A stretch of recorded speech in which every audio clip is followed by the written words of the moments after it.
Bonsoir à toutes et à tous, j'espère que vous m'entendez tous bien. Merci d'être venus aussi nombreuses et nombreux ce soir pour cette nouvelle conférence de l'Université populaire des transitions organisée par la ville d'Argentan et Terre d'Argentan Interco.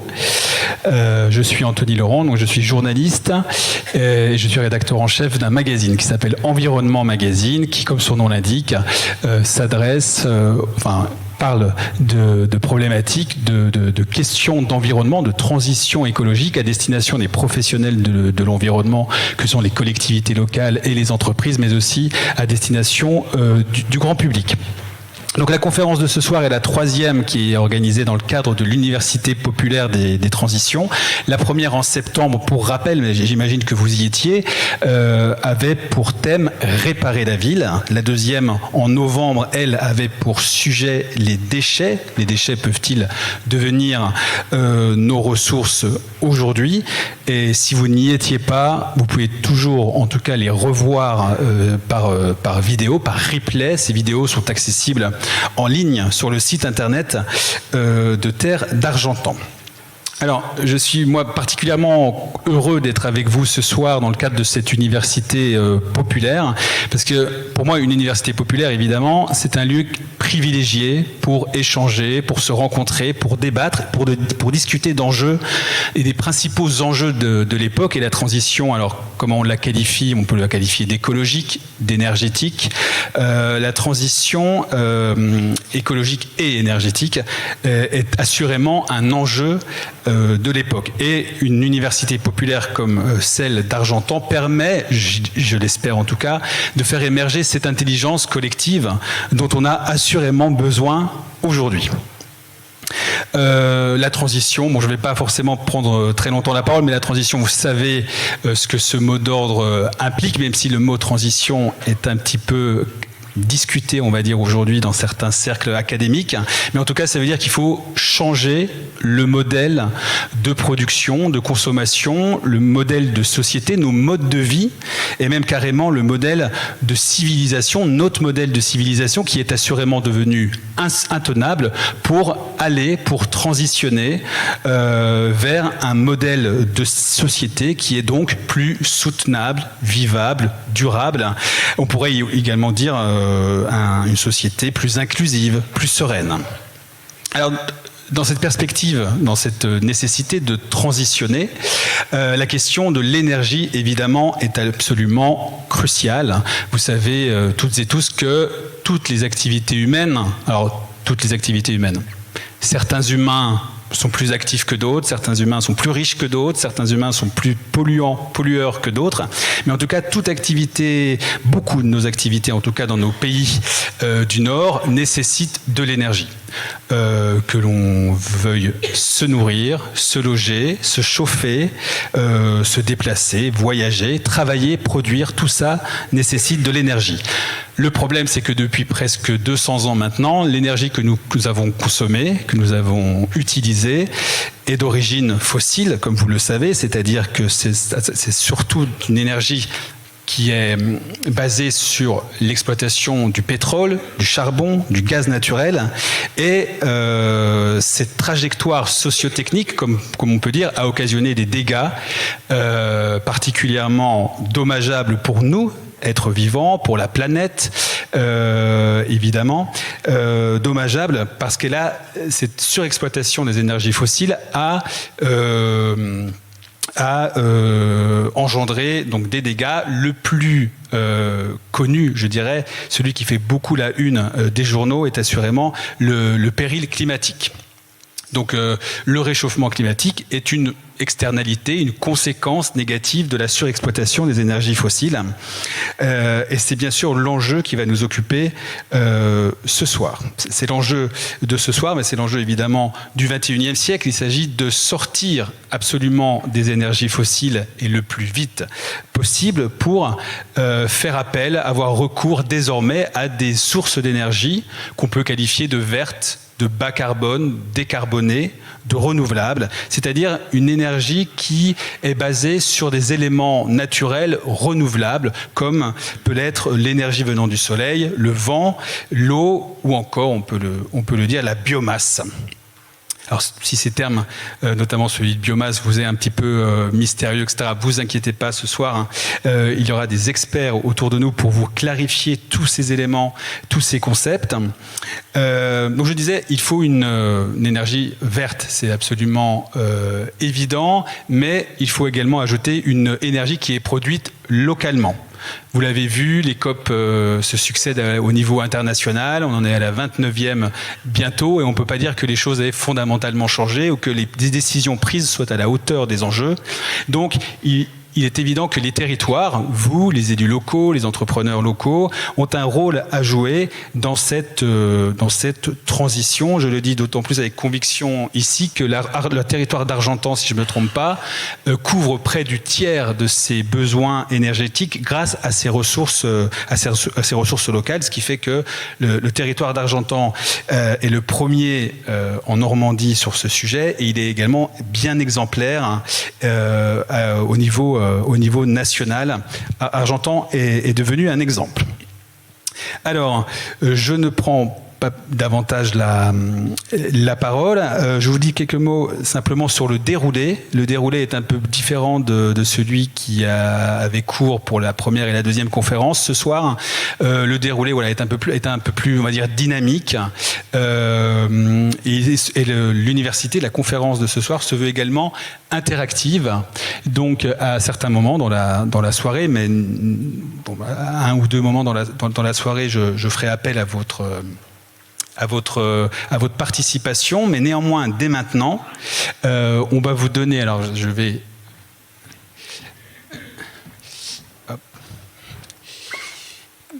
vous l'indiquer. Voilà, la conférence étant interactive, je vous donne un numéro de téléphone qui est là, le 07 88 44 13 86, notez-le bien.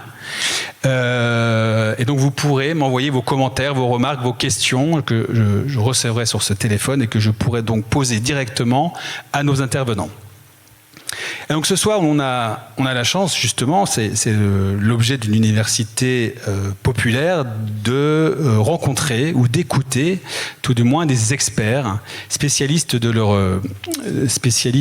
la transition énergétique et écologique. Et ce soir, nous avons le plaisir d'inviter, et d'ailleurs je les invite d'ores et déjà à me rejoindre sur le plateau. On reçoit ce soir Frédéric Lemarchand, qui est professeur de sociologie et d'anthropologie à l'université de Caen. Vous pouvez l'applaudir, hein, ça lui donnera du courage. Nous accueillons également Simon Bénard et Rémi Castera, qui sont les représentants normands du syndicat des énergies renouvelables. Je crois que Rémi va nous rejoindre, c'est ça ? Ok, super. Et enfin, on a le plaisir d'accueillir Marie Guillet, qui est la directrice de l'association Biomasse Normandie. Vous pouvez l'applaudir, bien sûr.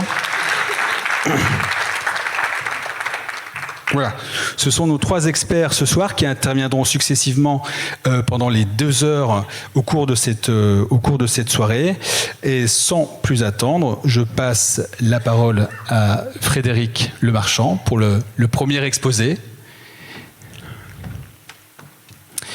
Frédéric va, avant de rentrer, on va dire, dans les discussions techniques, va nous permettre de prendre un peu de hauteur et nous présenter le contexte et les enjeux généraux politiques que pose la transition énergétique. Frédéric, c'est à vous. Merci beaucoup pour cette initiative. Je voudrais remercier la puissance invitante, comme on dit, les terres d'Argentan, accueillantes, de nous avoir invités à réfléchir sur les questions énergétiques. Je voudrais dire aussi qu'à titre personnel, université, populaire et transition sont 3 mots qui comptent énormément pour moi. Ça fait 30 ans, pour aller vite, que je m'intéresse à ces questions, avant même qu'elles n'aient été à la mode et avant qu'on parle du climat. Et puis la troisième chose, j'ai vu une petite fille avec une tétine bleue tout à l'heure passer derrière sa maman et n'y voyez pas de mauvais esprit, mais c'est plutôt à elle que je vais m'adresser, ou aux gens de sa génération, symboliquement, parce que je pense que les enjeux, puisqu'on m'a invité à prendre de la hauteur et à user de ma liberté, on va parler bien sûr d'énergie, mais je pensais revenir dans mon exposé de 10 minutes, qui est une gageure. Hein. Parler du futur, du passé et du présent du monde énergétique en 10 minutes, c'est presque impossible, mais je vais quand même essayer de vous dire 2 ou 3 choses. Alors, la première remarque, voilà, ça c'est cette représentation du monde il y a 25 000 ans, c'est l'Europe. Vous reconnaissez, je pense, nos terres normandes. Je vais vous l'indiquer ici. Hein. Le Cotentin, la Bretagne sont ici. Et puis vous avez la calotte glaciaire qui arrive sur le sud de l'Angleterre, avec plus d'1 kilomètre de glace, hein, l'équivalent de ce qu'on a en Antarctique. Ça, c'est 25 000 ans. 25 000 ans, c'est 4 degrés d'écart avec le climat d'aujourd'hui. 4 degrés, et la faune et la flore européenne, évidemment, sont celles des pays froids du Grand Nord aujourd'hui. Donc il faut avoir ça en tête. Mon idée, c'est de rappeler les raisons pour lesquelles on doit s'intéresser à la question de l'énergie. L'énergie est dans le collimateur, on pourrait dire, de l'action publique à cause du CO2. Le CO2 compte pour moitié, un peu plus, des gaz à effet de serre, et les gaz à effet de serre sont responsables de cette situation. Vous voyez, on va en Angleterre à pied, hein, on traverse la Manche, donc la mer était 120 mètres plus bas. Ce que nous dit le GIEC aujourd'hui, les effets du changement climatique, c'est effectivement la possibilité d'une montée des eaux de 2 à 4 mètres par siècle pour au moins 1 millier d'années. Enfin, c'est un processus qui va durer plus de 10 000 ans. Et je voulais rappeler aussi que les enjeux du changement climatique, vous voyez, c'est pas simplement les canicules ou du réchauffement l'été, ce sont des enjeux qui vont impacter, comme on dit dans le langage moderne, l'ensemble de nos conditions de vie, des maladies, une montée des eaux, bien évidemment, on en parle, mais encore une fois, ce processus va s'accélérer et se prolonger sur plusieurs siècles. Un affaiblissement, une disparition des écosystèmes, on parle des problèmes de l'agriculture, de l'alimentation, donc je vous laisse imaginer ce que va être le siècle suivant et celui d'après. Ces problèmes vont s'amplifier, donc ils sont extrêmement, évidemment, préoccupants. Et puis aussi, donc, évidemment, des vagues de chaleur, enfin, des régions du monde commencent à devenir inhabitables, elles le seront de plus en plus, et on attend jusqu'à 1 milliard de réfugiés climatiques au cours de ce siècle. Vous voyez, imaginez quand même ce que va poser comme problèmes sociaux, politiques, économiques et écologiques d'une manière générale ces effets. Donc je voulais rappeler ça parce qu'on oublie un peu vite quand on fait la promotion de la vente de 4x4 électriques, de technologies, de l'énergie, que la raison avant tout, elle est presque métaphysique. Hein. On est entré dans une crise écologique majeure. Et pour achever, comment dire, ou pour vous démoraliser tout à fait, pour avoir des résultats un peu tangibles, il faudra que toute l'humanité et tous les pays se mettent au diapason, la Russie, le Brésil, l'Amérique du Nord, vous voyez ce que je veux dire, et que par ailleurs, donc encore une fois, le CO2 ne représente une partie du problème. Hein, donc le chantier est absolument immense. Mais je vais vous donner des raisons d'espérer, mais un petit peu plus tard. Ça, c'est donc effectivement voilà, les projections du GIEC. On est ici, vous voyez le petit trait ici, c'est 2100. Hein, en 2100, hypothèse, vous voyez la courbe ici, c'est les émissions de CO2. En 2100, on est devenu vertueux et on a retrouvé un niveau d'émissions antérieur à ce qu'il était au milieu du XXe siècle. Et vous voyez toutes ces courbes hein, qui continuent à s'élever, qui indiquent une montée des eaux, un réchauffement, une modification de l'atmosphère et un réchauffement du climat.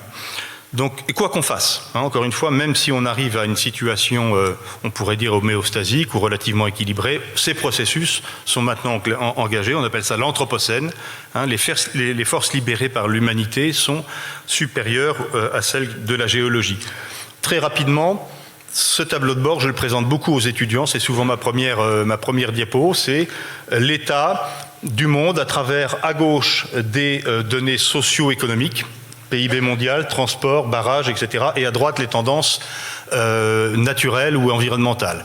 Si vous n'arrivez pas à lire, c'est pas grave, vous voyez que toutes ces courbes qui démarrent en 1750, c'est-à-dire le début de l'âge thermo-industriel, hein, la machine à vapeur, le charbon, etc., et qui vont jusqu'aux années 2000, ont toutes à peu près la même configuration, courbe en crosse de hockey, et signe aussi une grande accélération à partir de 1950. Tous ces indicateurs montent à la verticale, donc tous sont de toute façon le signe annonciateur de point de bascule ou de forme d'effondrement, on y reviendra tout à l'heure. On ne peut pas continuer évidemment à voir ces tendances monter en asymptote verticale indéfiniment. Ici, c'est la courbe qui indique en gros la disponibilité de nos ressources, qu'elles soient d'ailleurs fossiles, énergétiques dans le sous-sol, mais aussi métalliques. Et ces ressources sont très importantes, puisque la transition écologique telle qu'on l'envisage aujourd'hui, énergétique, repose sur la disponibilité aussi d'un certain nombre de ressources, d'acier, de cuivre, de métaux critiques, tous ces petits métaux qu'on utilise dans les technologies numériques, sur lesquelles reposent aussi les réseaux, le smart et l'idée de régulation. Voilà, tous ces métaux sont en tension aujourd'hui. On a devant nous des stocks qui sont en gros d'une quinzaine à une trentaine d'années pour les métaux les plus utilisés. Ça veut dire que tout le monde est en train de sécuriser ses approvisionnements. Il y a une véritable guerre des métaux, mais ce qu'on ne dit pas ou peu dans la presse, c'est que dans 50 ans se posera de toute façon la problématique de la disponibilité de ces métaux qui sont utilisés en alliage et donc qui ne sont pas de toute façon recyclés à l'heure actuelle. Ça fait partie de la problématique. C'est la raison pour laquelle d'ailleurs je vais proposer peut-être une troisième voie tout à l'heure. Sur l'énergie, voilà, je voulais aussi rappeler ces données un peu essentielles. Vous avez ici la consommation énergétique, donc qui correspond à la production, évidemment, au cours du XXe siècle, la demande en noir, et donc, vous avez en bas le charbon, qui sert pour les 2/3 pour fabriquer de l'électricité encore aujourd'hui. On démarre en 1860. Notez que la consommation de charbon n'a jamais baissé, elle n'a jamais cessé d'augmenter. La Chine est le premier utilisateur de charbon. Et quand on achète des denrées chinoises aujourd'hui, ce sont des produits qui sont en gros faits par de l'énergie charbon. Le pétrole en rouge, 50% des transports, en vert le gaz, donc là on a déjà le carbone. Donc voilà, vous prenez la strate marron, rouge, verte, vous avez l'énergie carbonée. Ensuite on monte encore un peu, l'hydroélectrique en bleu, le nucléaire en jaune, le bois, et puis en tout petit en haut vous avez la courbe l'épaisseur du trait, rappelle la production des énergies renouvelables. Alors comme le rappellent certains analystes aujourd'hui à juste titre, la question c'est est-ce qu'on va pouvoir, dans les styles de vie, dans les modes de vie, dans la production énergétique à l'échelle globale même, remplacer tout ce qui est en bas par ce qui est en haut. Il est évident que dans le mix énergétique, on va devoir se préparer à une descente énergétique générale. D'ailleurs, vous voyez la courbe de la demande en noir qui croît à 2,5% par an sur tout le siècle, commence à s'infléchir aujourd'hui avec la déplétion sur les ressources carbonées disponibles. Ce qu'il faut avoir quand même en tête, on retrouve cette idée que 80% aujourd'hui de l'énergie dépensée dans le monde, l'énergie elle sert effectivement à extraire les ressources qui elles-mêmes d'ailleurs servent à extraire de l'énergie, et l'énergie, il a été rappelé, c'est aussi tout le monde qui nous entoure, c'est-à-dire l'extraction de matières premières, leur transformation, leur stockage, etc. etc. Donc l'énergie, c'est notre style de vie, et comme le rappelle un commentateur, un analyste bien connu, Jean Covici, le style de vie, c'est si nous ne sommes pas au champ en train de travailler, mais avec des retraites, des études longues, etc., c'est-à-dire que c'est parce que les machines qui fonctionnent avec ces énergies, donc principalement des énergies carbonées, travaillent pour nous. Donc si l'on sort du carbone, voilà, le raisonnement est le suivant, si l'on sort du carbone, eh bien on va se préparer évidemment à une descente énergétique qui sera aussi une décroissance économique. Voilà, j'aime beaucoup ce graphe qui synthétise. Alors, vous n'arrivez peut-être pas à lire très très bien les couleurs. Ça montre en fait la corrélation au niveau économique entre le pétrole, l'énergie et le PIB. Pour aller vite, le pétrole, en grande partie, c'est l'énergie, c'est le pétrole, et le pétrole, donc l'énergie, c'est le PIB. Voilà, c'est-à-dire les flux économiques, la mesure de l'enregistrement de la richesse des nations, comme disait Adam Smith dans son temps, dépend exclusivement donc de l'énergie et donc du PIB. Bon, il y a plusieurs indicateurs, plusieurs analyses qui permettent de le montrer de manière assez intéressante. C'est l'apport de l'écologie politique américaine et des apports de la thermodynamique dans la manière de penser l'écologie et les modes de vie, mais il faut bien avoir ça en tête pour penser les raisons pour lesquelles, peut-être aujourd'hui, il est important de s'interroger sur la logique de la production autonome d'énergie dans les territoires. Il me reste 3 minutes, c'est parfait. Ici, vous avez une vision de l'avenir qui peut correspondre au tableau que j'ai passé tout à l'heure, le tableau de bord de l'Anthropocène de Will Stephens. C'est la vision du Club de Rome. C'est un think tank qui a travaillé dans les années 60 au MIT, qui est toujours d'ailleurs peut-être la meilleure école d'ingénieurs au monde. Le Club de Rome, Denis Meadows et son équipe d'économistes ont utilisé les premiers ordinateurs pour faire les grandes modélisations socio-économiques, environnementales, c'est-à-dire que c'est la première fois qu'on met tous les facteurs que vous avez vus tout à l'heure sur les graphiques à travailler ensemble, et voilà ce que ça donne. C'est la seule modélisation économique qui ait résisté à l'épreuve du temps. Vous m'entendez ? Ici, c'est ce que Meadows, connaissait quand il a fait sa modélisation. Ici, voilà, ici on est en 1970, ici on est en 2000, enfin on peut dire en 2020 si vous voulez, et puis normalement ici 2030, ça peut être un petit peu après. Vous voyez les tendances mesurées par Meadows et il les prolonge, donc ça c'est ce qu'on connaît. Lui avait imaginé ce qui est en pointillé. Voilà, vous avez ici l'alimentation, la nourriture par tête, les services, la production industrielle, la pollution. Ce qui décroît en bleu, ce sont les ressources non renouvelables. Quand on met tout ça dans la moulinette, alors je précise que le modèle qui est présenté s'appelle World 3, c'est un modèle, on continue. On n'a pas de politique de transition écologique, c'est business as usual, on continue à extraire, consommer, etc. Voilà. Donc c'est le modèle dans lequel nous sommes encore aujourd'hui.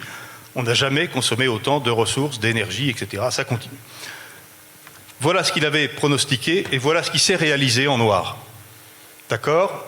Nous sommes là aujourd'hui. Voilà, en gros, suivant son modèle, ce qui nous attend. Ce qui nous attend, vous voyez, ce sont des points d'inflexion de toutes les ressources disponibles, puisque nous arrivons aujourd'hui à l'exploitation on va dire de l'optimum des ressources. On est sur des plateaux, des pics, peu importe, mais il va falloir s'attendre donc à une décélération, une décroissance. Et vous voyez que les ressources disponibles décroissent avant que la population elle-même ne bascule, peut-être dans un sens plus tragique, dans le sens de la décroissance. Voilà. Alors, je termine sur cette vignette en 10 secondes. Je vais revenir tout à l'heure sur l'idée d'effondrement des sociétés, des systèmes complexes. Je pense que la raison pour laquelle il faut s'intéresser aujourd'hui à la production d'énergie n'est pas nécessairement celle qu'on nous demande de croire, mais est plutôt une raison de résilience et de préparation au choc énergétique, à la décroissance économique et au choc climatique. Voilà. C'est-à-dire se préparer, sortir les amortisseurs ou les parachutes, si vous voulez, plutôt que penser l'opportunité d'une transition dans le modèle économique dans lequel nous fonctionnons. Vous avez deux systèmes ici, vous voyez, qui sont comparés.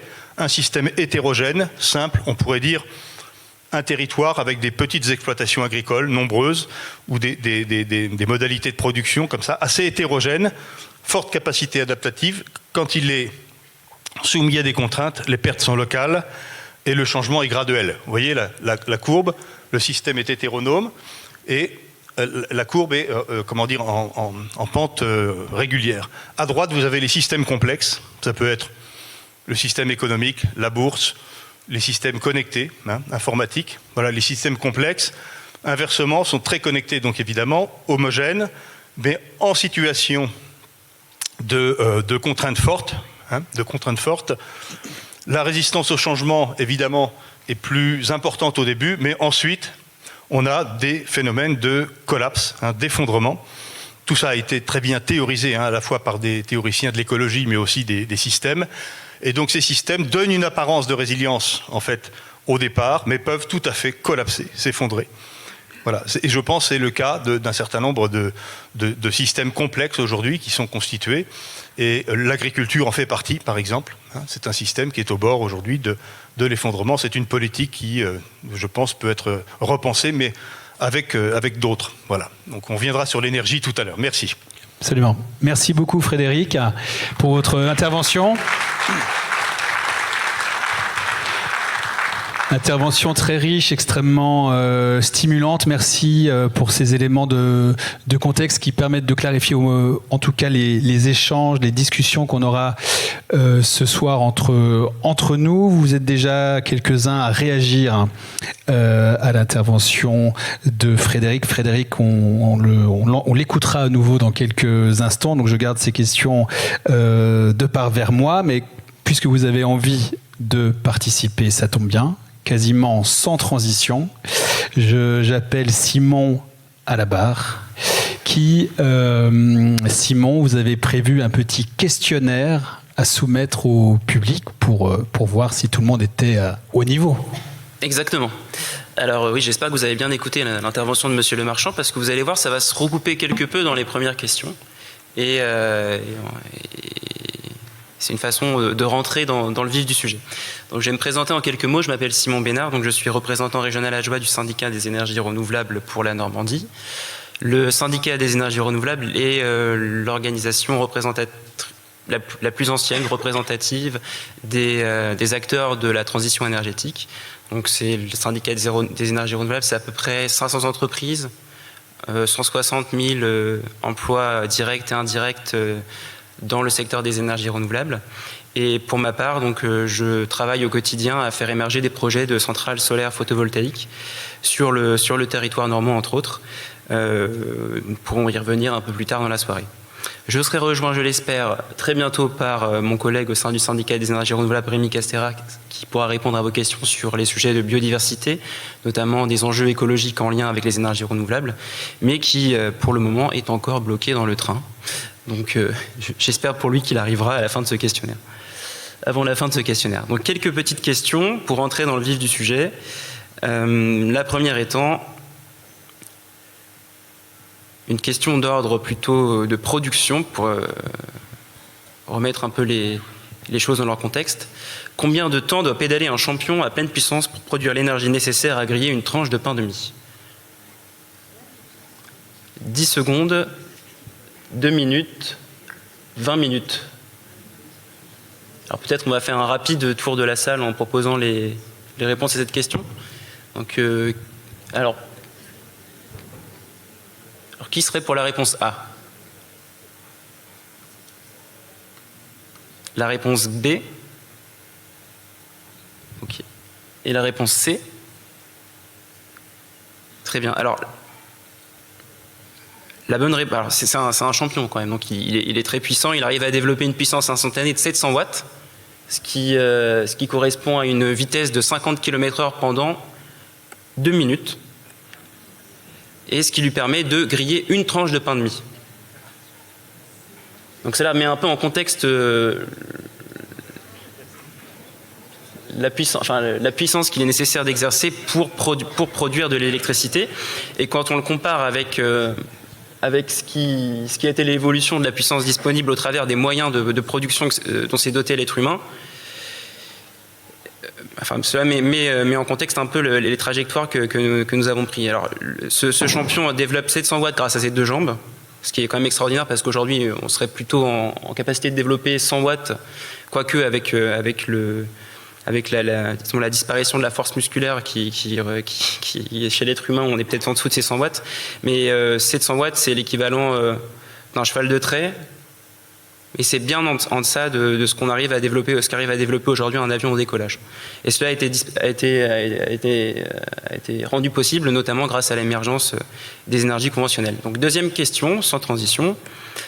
En France, quel est le podium en matière d'énergie primaire consommée ? Donc on parle d'énergie. Donc il faut bien faire le distinguo, on le refera plus tard, entre énergie et électricité. Donc je vous demande de à main levée, à nouveau. Positionner sur cette question. Réponse A, nucléaire, pétrole, charbon. Réponse B, nucléaire, pétrole, gaz. Quelques-uns lèvent la main, oui. Réponse C, nucléaire, pétrole, énergie renouvelable.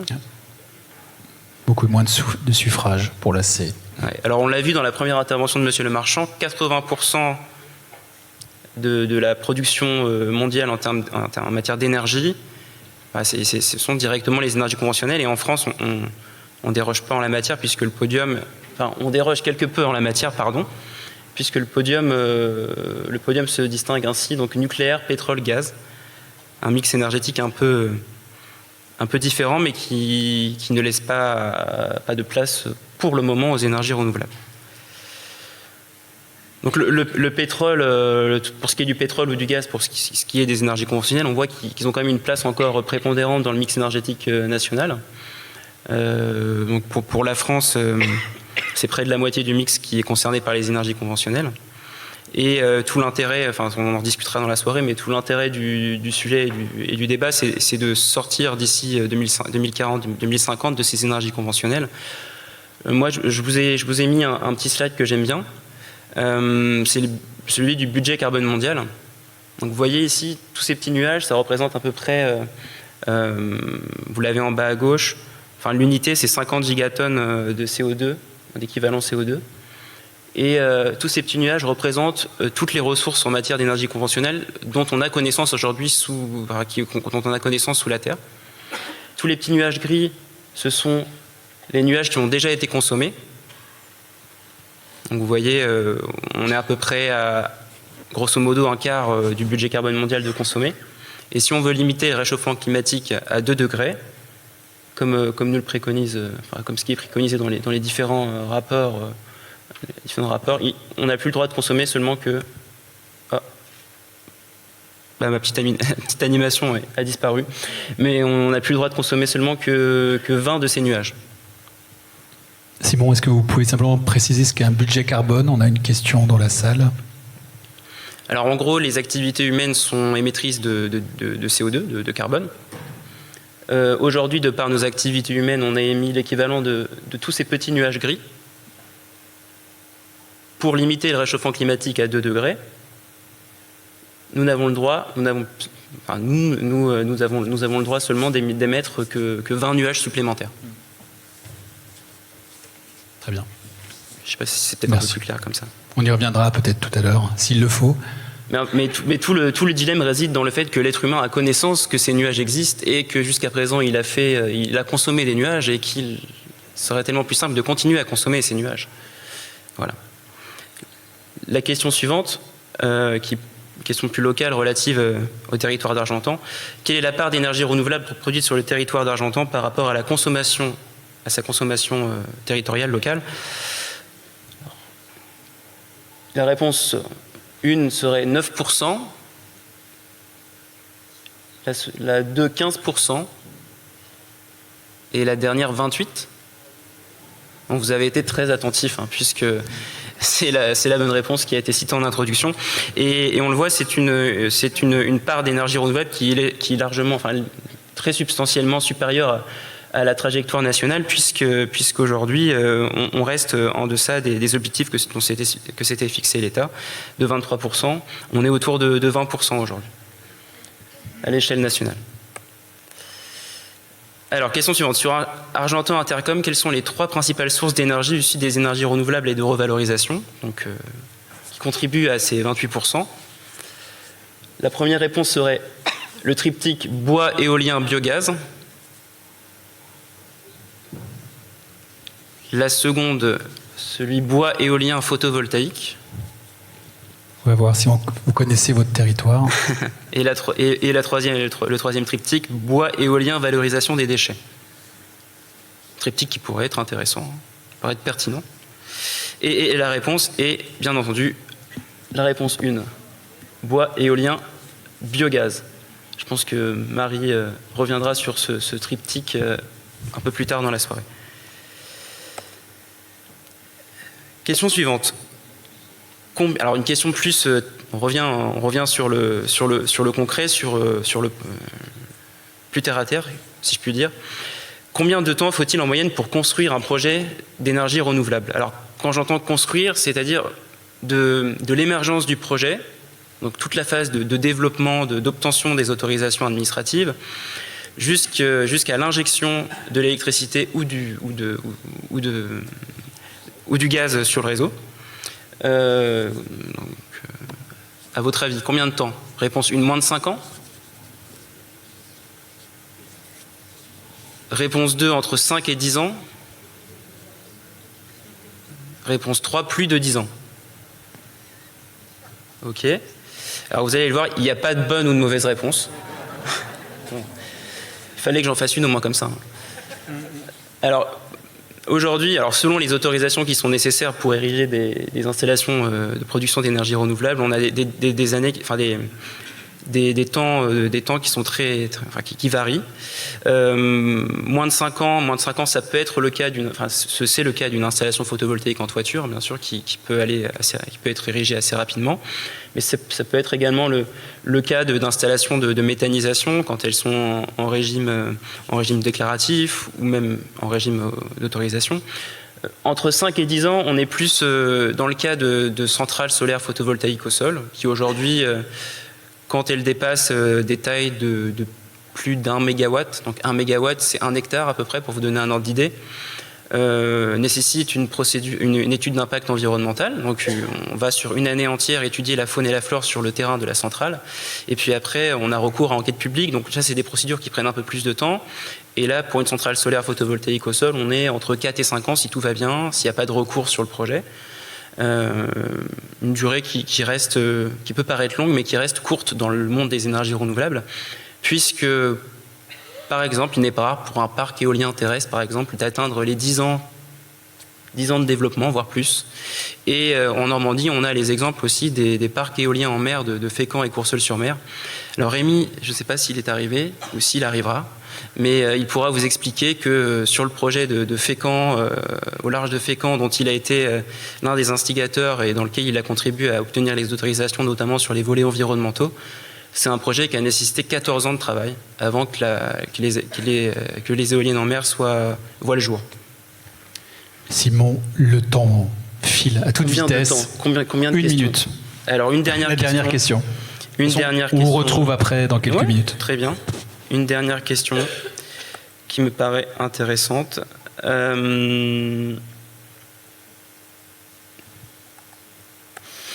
Alors, c'est un peu triché là quand même. Donc, on va revenir ici. À combien s'élève le taux de recyclage d'un panneau solaire photovoltaïque aujourd'hui? Réponse 1, 65%. Ouais. Réponse 2, 80%. Et réponse 3, 95%. Donc là, la bonne réponse, c'est 95%. Voilà. Et donc, si vous avez des questions à ce sujet, je pourrais vous en dire un peu plus. Oui, plus tard. Merci beaucoup Simon. En effet, Simon, on vous retrouve avec Rémi très certainement dans 5 minutes. Le temps, entre-temps, de vous reposer un peu, de reprendre un peu vos esprits, puisque depuis une trentaine de minutes, voilà, il y a beaucoup d'informations.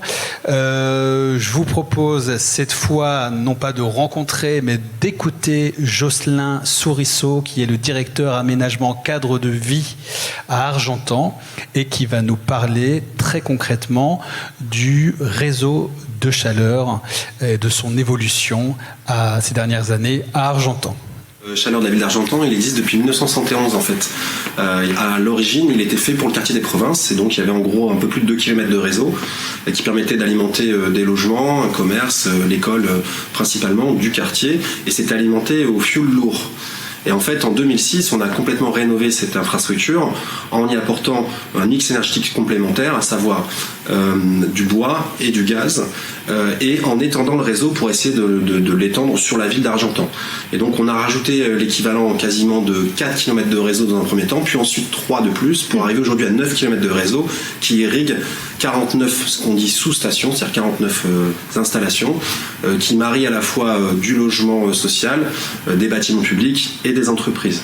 On considère que ça, aujourd'hui, on apporte de la chaleur pour 3600 équivalents logements, dont 2000 purs logements, qui sont principalement liés à des bailleurs, et donc des logements verticaux, à des bailleurs sociaux.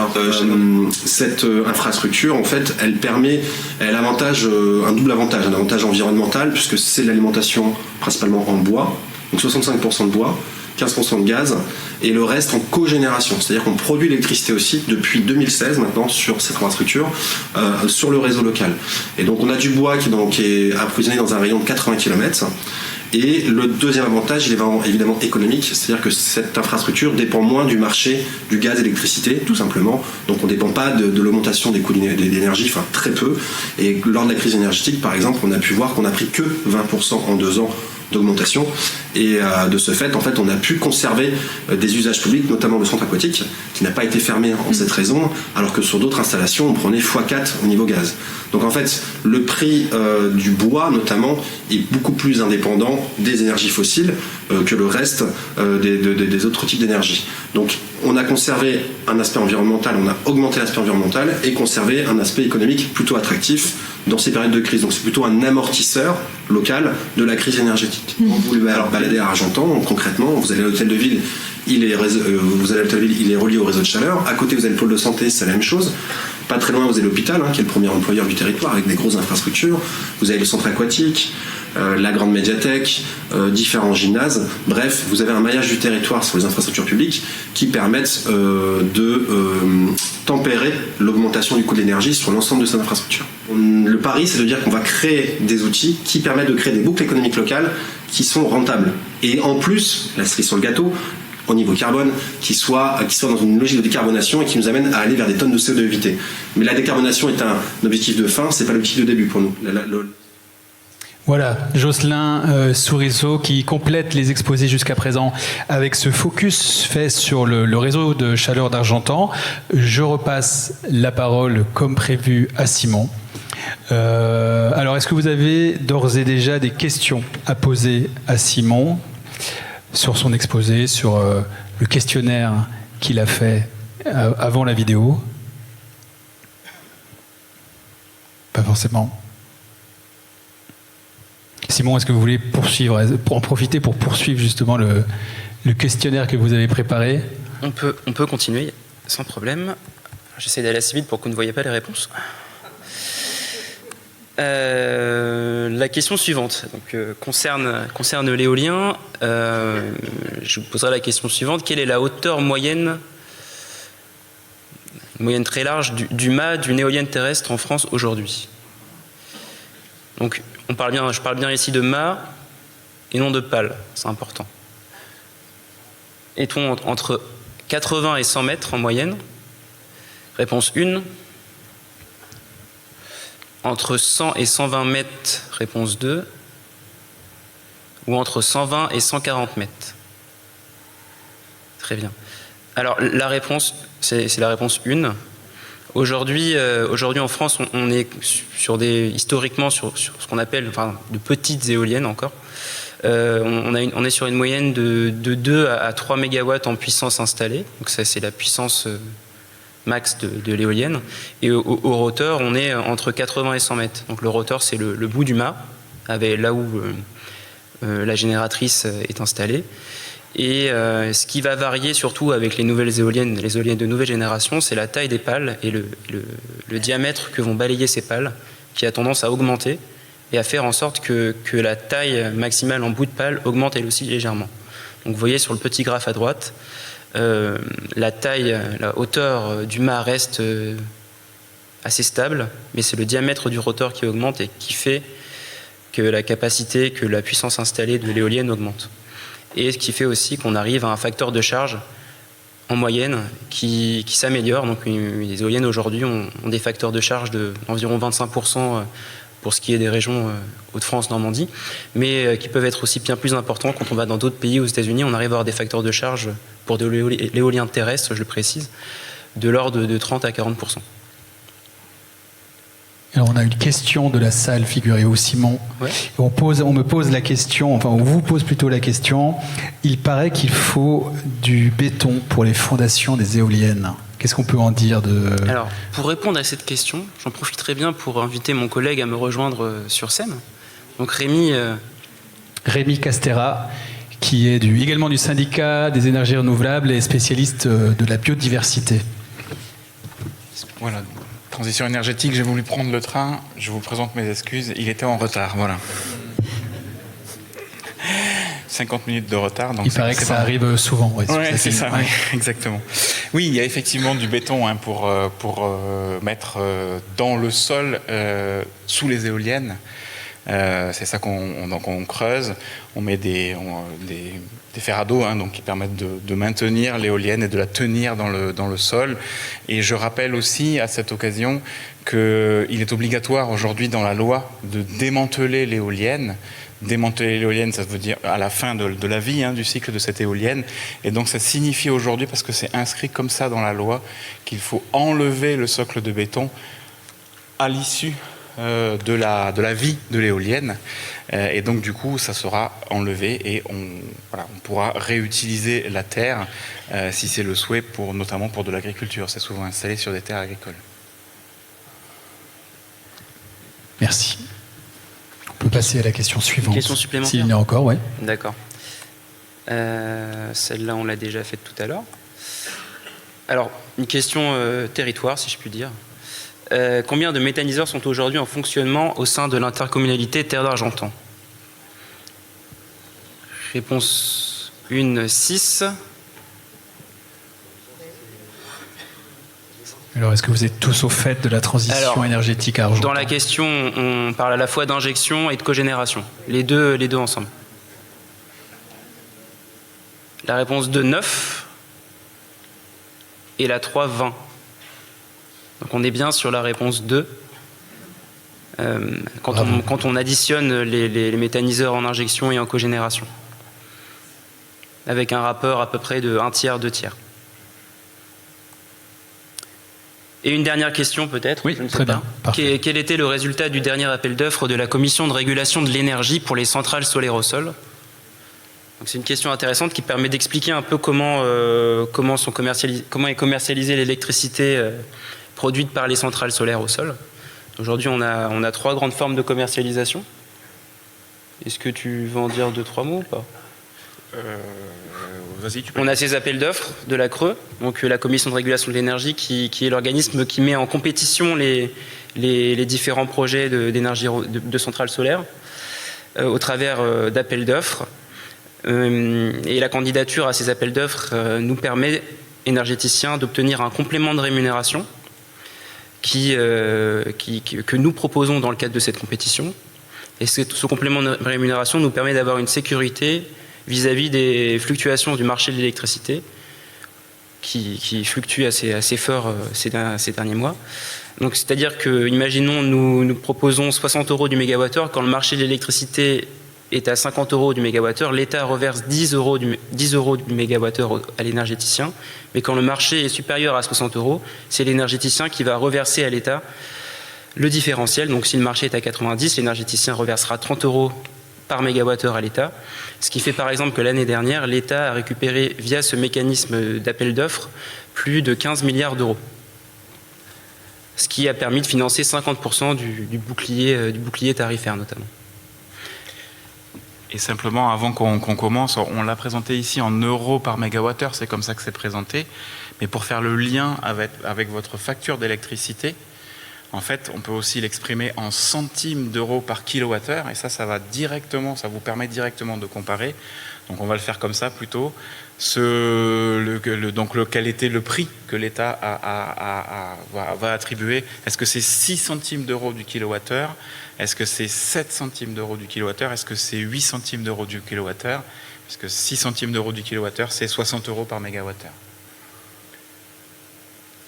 Et donc là, on est sur 8 centimes du kilowattheure sur le dernier appel d'offres. Et vous voyez à travers le graphique 2 l'évolution du coût des différentes énergies renouvelables telles que présentées par l'ADEME, l'organisme d'État en charge d'énergie et de maîtrise de l'énergie. Et vous voyez sur ce graphique la baisse assez importante, très importante du coût de l'électricité d'origine renouvelable, et notamment en lien avec le photovoltaïque au sol, l'électricité, l'énergie concernée par cet appel d'offres, qui a perdu environ 80% de son prix initial au cours des 10 dernières années. Et donc c'est intéressant à vous montrer, surtout quand on compare de l'autre côté avec les évolutions du prix de l'électricité en France et dans l'Union européenne. Comme vous le voyez ici, à droite, on a un prix de l'électricité qui augmente, Et on se dit que peut-être que les énergies renouvelables peuvent être une solution à cet accroissement des prix de l'électricité, comme évoqué tout à l'heure par le directeur que nous avons vu dans la vidéo. Donc c'est une petite question sur les prix de l'électricité, peut-être on pourra y revenir dans les questions, dans les débats. Oui, je vous garde quand même quelques instants, Rémi et Simon. Alors les questions fusent sur le numéro de téléphone. Il y en a une que je trouve particulièrement intéressante. Elles le sont toutes évidemment, hein. Mais je prends quand même celle-ci. Peut-on, nous particuliers, utiliser nos terrains privés en les connectant pour apporter à tous de l'énergie solaire, de l'énergie biogaz, etc. Que dire de la participation citoyenne à la production d'énergie? Alors la question telle qu'elle est posée est un peu complexe. Il faut pour pouvoir revendre de l'énergie, il faut être énergéticien, il faut être producteur d'énergie. Mais ceci dit, la mise à disposition des terrains est tout à fait possible. Maintenant, tous les terrains ne sont pas propices. Il faut il faut regarder un petit peu quel type de terrain va être propice et pas propice. Donc il y a des contraintes réglementaires, notamment urbanistique, est-ce qu'on a le droit ou pas de construire des centrales photovoltaïques? Il y a aussi des contraintes dites environnementales, autrement dit, est-ce qu'on va se trouver sur un endroit qui est plutôt protégé ou est-ce que c'est plutôt un endroit qui est plutôt libre, c'est ça, mais aussi des contraintes agricoles, est-ce qu'on est sur des bonnes terres ou sur des mauvaises terres? Et puis après, il y a aussi une distance au réseau. Plus le projet va être proche du réseau, plus il va être proche d'un poste qui va pouvoir évacuer l'énergie, plus il va être intéressant au point de vue économique. Donc voilà, si vous avez des terrains, il faut en discuter évidemment avec des énergéticiens pour savoir si on peut y faire quelque chose. Le diagnostic évidemment est gratuit, mais après, voilà, il y a 3 à 5 ans avant que le projet sorte de terre aussi. En tout cas, en ce qui concerne un projet photovoltaïque, ça peut être beaucoup plus long si c'est un projet éolien. Donc là aussi, il faut être prudent, c'est pas immédiat. Hein, voilà. Et je prends une dernière question avant de passer à l'intervenante suivante. Est-ce que les pales d'éoliennes sont recyclables et est-ce qu'elles sont recyclées? Oui, tout à fait. Donc une éolienne est recyclable à 95%. Je m'explique. Une éolienne, c'est constitué, même 99% aujourd'hui, une éolienne, c'est constitué d'acier, c'est constitué de cuivre. Tout ça, c'est le mât, les composants qui sont à l'intérieur de l'éolienne. Et il y a un capot, parfois, et les pales qui sont constituées de fibres de carbone et de fibres de verre. C'est un matériau composite. Aujourd'hui, lorsqu'on démantèle les éoliennes, ces matériaux fibres de verre vont être récupérés, broyés et enfouis en sous-couche routière. Donc certains considèrent, à raison, que ça n'est pas nécessairement une bonne manière de recycler. Pour le vrai recyclage matière, consisterait à récupérer la pale, à la fondre et en refaire des pales à nouveau ou un autre matériau composite. Ces matériaux composites, ils ne sont pas propres à l'éolien. Les bateaux également, et notamment il y en a pas mal en Normandie, sont constitués de matériaux composites. Les ailes d'avion sont constituées de matériaux composites.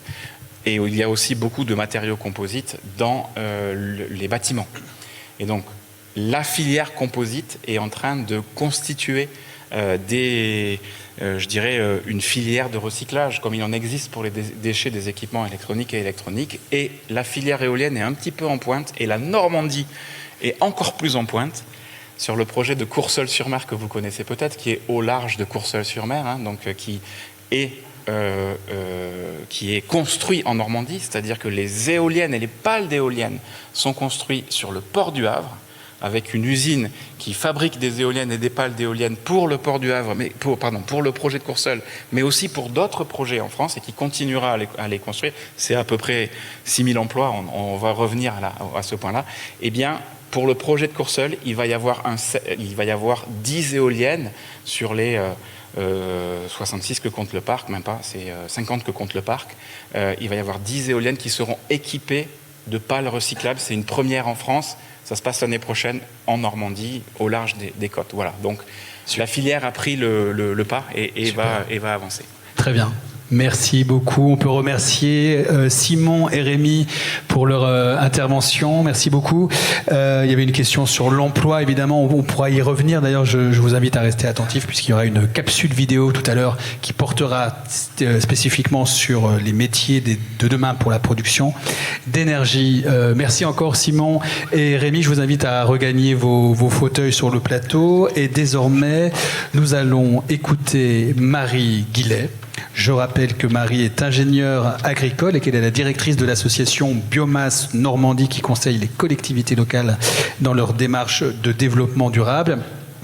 Et grâce à Marie, nous allons, après l'intervention de Frédéric qui était une vision holistique, une vision on va dire globale, Marie, nous allons revenir sur le plancher des vaches d'une certaine façon et voir qu'est-ce qui se passe, quelle est la situation, le paysage énergétique en Normandie et à Argentan, même bien qu'on en ait eu déjà quelques aperçus depuis quelques minutes maintenant. Marie, la parole est à vous.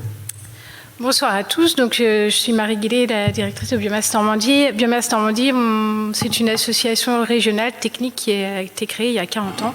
Et on travaille dans le domaine des déchets et du bois énergie et du conseil aussi auprès des particuliers sur les travaux de rénovation énergétique. Donc, ce soir, on parle d'énergie donc, au sein de l'Université populaire des transitions.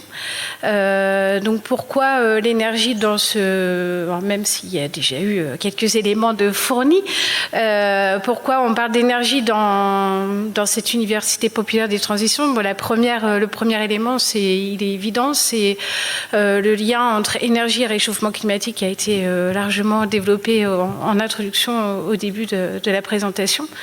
Et donc là, on est en lien avec la transition énergétique. Il y a un autre point aussi, c'est que l'énergie, c'est un poste important de dépenses pour les ménages. Et quand on parle de transition, on l'a vu les derniers mois qui se sont écoulés, ce poste de dépenses énergétiques, il peut avoir un impact important pour le ménage dans la mesure où quand on a des hausses importantes de l'énergie, et bien du coup, ça peut pénaliser les ménages. Et là, on va être sur le champ plutôt de la justice sociale et de la transition sociale, qui est un élément aussi important dans la manière d'amener ces transitions et dans la manière aussi d'agir. Et puis le dernier élément qui est plus en lien là avec le contexte, le poids de l'énergie dans son rapport au monde et dans son lien avec le contexte géopolitique. On l'a aussi vu les années passées. Et donc, le lien le facteur commun entre tous ces éléments sur l'énergie, c'est évidemment, et vous avez commencé d'ailleurs par ça, c'est notre dépendance aux énergies fossiles. Et cette dépendance aux énergies fossiles, elle est, je remets une couche, mais elle est effectivement importante puisque en moyenne, on a un Français dans notre consommation finale d'énergie, on est dépendant à 60%. En Normandie, 70%. On verra pourquoi en Normandie, on est un petit peu plus dépendant des énergies fossiles que sur la moyenne nationale. Et puis sur le territoire d'Argentan, nous avons autour de 2/3. Donc, compte tenu de l'importance finalement de l'énergie dans tous ces éléments contextuels, et là plus particulièrement dans la partie réchauffement climatique, l'objectif c'est quand même et là aussi on l'a vu, l'impact de ce réchauffement il est je ne trouve pas le mot, mais il est très important pour la société, pour notre société. Et donc, il y a quand même un cadre réglementaire qui vise justement à contraindre ce réchauffement, à viser un réchauffement contenu, on va dire, entre 1,5 et 2 degrés. Et donc, on a un certain nombre, un cadre réglementaire qui s'appuie notamment, même s'ils ne sont pas assez écoutés, sur les travaux du GIEC, qui vise globalement à la neutralité carbone en 2050. Et donc là, ensuite, on a des textes au niveau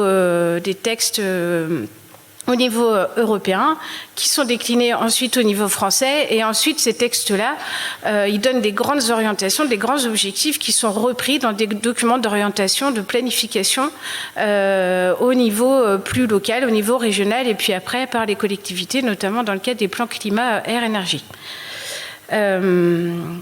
à souligner aussi, je pense, des travaux intéressants qui sont très bien vulgarisés, tout le travail qui a été fait par le GIEC normand et qui reprennent un certain nombre dans certains domaines, agriculture, biodiversité, etc., toutes les conséquences du réchauffement climatique en s'appuyant sur les données et le contexte normand. Donc, ce cadre réglementaire, il est quand même, donc il vise, en fait, il va s'appuyer sur 3 grands éléments majoritaires.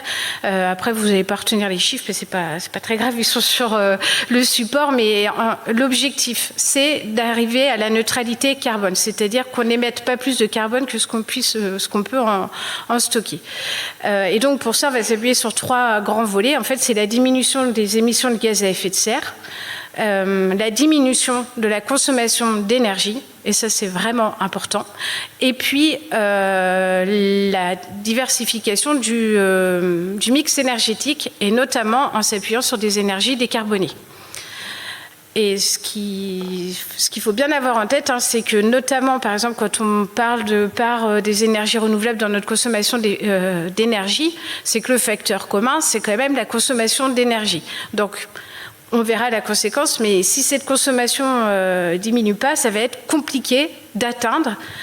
Donc là, l'objectif, c'est 42,2% de la consommation finale devra être constituée d'énergie renouvelable à l'horizon 2030. C'est un doublement par rapport à l'actuel. Donc c'est pas négligeable, mais ça veut dire aussi que tant qu'on diminue pas, ça va être, à un moment, on va être un peu dans une démarche Shadok, c'est-à-dire qu'il va falloir aller chercher, produire pour des énergies renouvelables pour atteindre notre part pour atteindre cet objectif. Juste un petite parenthèse sur cette introduction, c'est que moi je vais m'appuyer là sur les données qui sont produites au niveau régional dans le cadre de l'Observatoire régional énergie régional climat air de Normandie qui s'appelle l'ORECAN, qui est un outil d'observation. Et on verra pourquoi l'observation c'est important pour agir aussi de manière adapté et efficace. Donc c'est un outil qui permet de compiler les données en matière de consommation d'énergie, d'émissions de gaz à effet de serre et de production d'énergie renouvelable. Et l'objectif de ça, c'est de se dire, on a eu des éléments sur Argentan, mais c'est d'avoir tous les éléments qui sont réalisés par les collectivités en Normandie pour tendre vers ces objectifs. Qu'est-ce qui a été déployé en matière d'action d'énergie dans la transition. Et donc de compiler ces données et de pouvoir fournir ces indicateurs et pouvoir évaluer si oui ou non on est loin des objectifs qui ont été fixés. Et donc ça, cet observatoire, il y en a en Normandie, mais il y en a dans les autres régions. Et donc on l'anime avec Atmo Normandie et il est financé par la région et l'ADEME. Et donc moi, je vais m'appuyer sur les données 2019 et 2021 de cet observatoire. Aussi une petite information. Parce que quand on parle d'énergie, on parle de consommation d'énergie, mais il faut bien distinguer la consommation d'énergie primaire, donc la consommation finale. Le primaire, c'est ce qui est disponible, on va dire, dans la nature pour produire de l'énergie, et la consommation finale, finalement, c'est ce qui est livré à celui qui l'utilise. Donc derrière, on a les rendements de transformation pour pouvoir aboutir à la production d'énergie. Donc, je vous ai exposé, on a quand même des objectifs assez ambitieux en matière de transition énergétique, notamment en ce qui concerne les émissions de gaz à effet de serre et les consommations d'énergie. Donc, en Normandie, est-ce qu'on est loin ou pas de ces objectifs? Donc, oui. Là, j'ai pas fait de quiz, mais on aurait pu en faire un aussi. Donc là, par exemple, sur les émissions de gaz à effet de serre, donc vous avez sur le graphique les bâtons, ça c'est ce qui a été observé, et la petite courbe en pointillé, ça c'est si on projette, c'est le tendanciel en projetant finalement ce qu'on a fait les années passées. Et puis le petit bâton en gris. En 2050, ça c'est l'objectif qu'il faudra atteindre si on veut être dans les clous par rapport à la stratégie nationale bas carbone. Donc voilà, on est assez loin, on est à trois fois les objectifs. Pareil pour la consommation d'énergie, on est un peu moins éloigné de l'objectif, mais malgré tout, on est sur une pente qui n'est pas suffisante encore pour atteindre les objectifs de diminution de consommation. Donc, très bien, on n'est pas dans les clous, même si quand même, il y a quand même eu on n'a pas rien fait, il y a quand même eu des actions qui ont été menées. Donc voilà. Maintenant, comment on arrive à massifier davantage ce qui est fait pour vraiment avoir un impact sur ces émissions de gaz à effet de serre et sur cette consommation d'énergie. Et donc pour ça, je pense que pour bien agir, il faut déjà bien connaître en fait ce qui se passe et bien connaître son contexte. Donc le premier élément, je pense que ce qui est important, ça a été déjà un peu dit, donc c'est pareil, il n'y a pas d'annonce nouvelle, mais on a un mix énergétique aujourd'hui qui est essentiellement composé de matières fossiles. Et il faut aussi bien avoir en tête, parce que parfois on pourrait l'oublier, que quand on parle d'énergie, d'électricité, c'est 20% à peu près de notre consommation finale d'énergie. Donc quand on parle d'énergie, énergie c'est pas égal à électricité. L'énergie comprend l'électricité. Ça c'est important parce que on verra derrière que les solutions pour décarboner la production d'énergie, eh bien, on ne va pas pouvoir mettre, par exemple, je fais un gros raccourci, mais des panneaux photovoltaïques partout pour satisfaire notre consommation d'énergie, parce qu'aujourd'hui, on a quand même des besoins qui sont liés à ce qu'on consomme. Ça, c'est le premier point. Le deuxième point, c'est, ça c'est un petit indicateur, mais comment on situe finalement la consommation moyenne d'énergie par habitant. Donc en France, on est environ à 23 mégawattheures par habitant. Je ne sais pas si mégawattheure ça parle, mais... et en Normandie, globalement, on est plus élevé que la moyenne. Donc pourquoi ? Non pas qu'on a tous des passoires énergétiques ou qu'on roule tous avec des ailes, pas plus que dans les autres régions. Pourquoi ? Parce que si on regarde finalement qui utilise l'énergie, ça c'est aussi important de savoir. On parle de mix énergétique, mais il faut savoir aussi qui va utiliser cette énergie sur les territoires. Donc, vous voyez qu'en France, on a donc en bleu foncé là en bas, c'est l'industrie, c'est le secteur industriel qui représente à peu près 20% de la consommation finale d'énergie. Ensuite, on a le transport, ensuite on a le résidentiel tertiaire, et puis on a un petit peu l'agriculture. Mais en France, en gros, l'ordre, c'est le résidentiel tertiaire, le transport et l'industrie. En Normandie, vous voyez que le carré bleu en bas, il est beaucoup plus important. On a quasiment un tiers de la consommation d'énergie en Normandie qui est faite par les industriels, parce qu'on a l'axe Seine est très industrialisé et donc on a une consommation d'énergie qui est très importante par rapport à la moyenne de l'autre territoire. Donc et donc après sur Terre d'Argentan, en revanche, on a moins de ce tissu industriel par rapport à la moyenne normande et on est plutôt sur une consommation qui est en lien avec le secteur résidentiel tertiaire. Donc ça veut dire quoi ? Ça veut dire qu'il faut quand même avoir à l'esprit, quand on va mettre en place... Enfin, déjà, il faut avoir à l'esprit que un industriel ne va pas avoir le même besoin d'énergie qu'un ménage. Un industriel, pourquoi il consomme de l'énergie ? Parce qu'il a des besoins de process avec des spécifications, avec des besoins spécifiques, des besoins d'eau chaude, des besoins de vapeur, etc. Et il va avoir moins de saisonnalité aussi dans sa consommation d'énergie. Alors qu'un ménage, lui, il va utiliser l'énergie pour se chauffer et pour faire de l'eau chaude sanitaire. Et là, on voit que lui, il va avoir des besoins qui sont un petit peu plus saisonniers. Donc ça, c'est le premier constat. Donc ça veut dire que quand on engage des réflexions autour de la transition énergétique, il faut bien intégrer ces spécificités territoriales, qu'on soit sur le PCI, qu'on soit sur la région, qu'on soit au niveau national. Il faut avoir ces spécificités en tête parce que quand on va déployer des actions de transition, on ne va pas avoir le même pas de temps ou le même effort à demander qu'on soit pour un industriel ou un ménage. Admettons qu'on veuille mettre en place des actions d'efficacité énergétique chez un industriel, ça veut dire qu'il va falloir qu'il modifie son process. Alors que ça va forcément être plus long que si on demande si un ménage souhaite ou prévoit de changer son mode de chauffage. On voit bien que le pas de temps va être différent. Pour une collectivité, par exemple, ça va être de réfléchir sur son patrimoine bâti. Comment est-ce qu'elle peut, sur son territoire, mieux isoler ses bâtiments, mutualiser les bâtiments, etc. pour diminuer sa consommation d'énergie. Et donc ça veut dire que derrière, on a quand même des réflexions et des engagements qui ne sont pas sur le même pas de temps et qui nécessitent aussi des synergies, plus ou moins de la concertation, plus ou moins longue. Ça, c'est le premier point. Et le deuxième point, il concerne aussi la nécessité d'intégrer, quand on a des démarches de transition énergétique sur son territoire, les besoins et ce qui a été fait par son voisin. Par exemple, si on a un industriel sur son territoire qui, lui, veut s'engager dans la transition énergétique parce que dans son groupe, voilà, il y a des objectifs. Il va, par exemple, récupérer de la chaleur fatale qu'il ne valorisait pas, qui était envoyée aux petits oiseaux, pour, enfin, voilà, il va essayer de valoriser cette chaleur fatale. Et à côté de ça, on a la collectivité, par exemple, Terre d'Argentan, qui veut mettre en place un autre réseau de chaleur au bois. Et il se trouve que sur son territoire, il y a un industriel qui a de la chaleur fatale et lui, il aimerait bien la valoriser. Donc, mettre en lien finalement ces deux acteurs pour que l'un renvoie sa chaleur fatale au réseau de chaleur et que du coup le réseau de chaleur il soit dimensionné en intégrant cette chaleur fatale et peut-être en ayant moins de bois du coup consommé pour alimenter ce réseau de chaleur.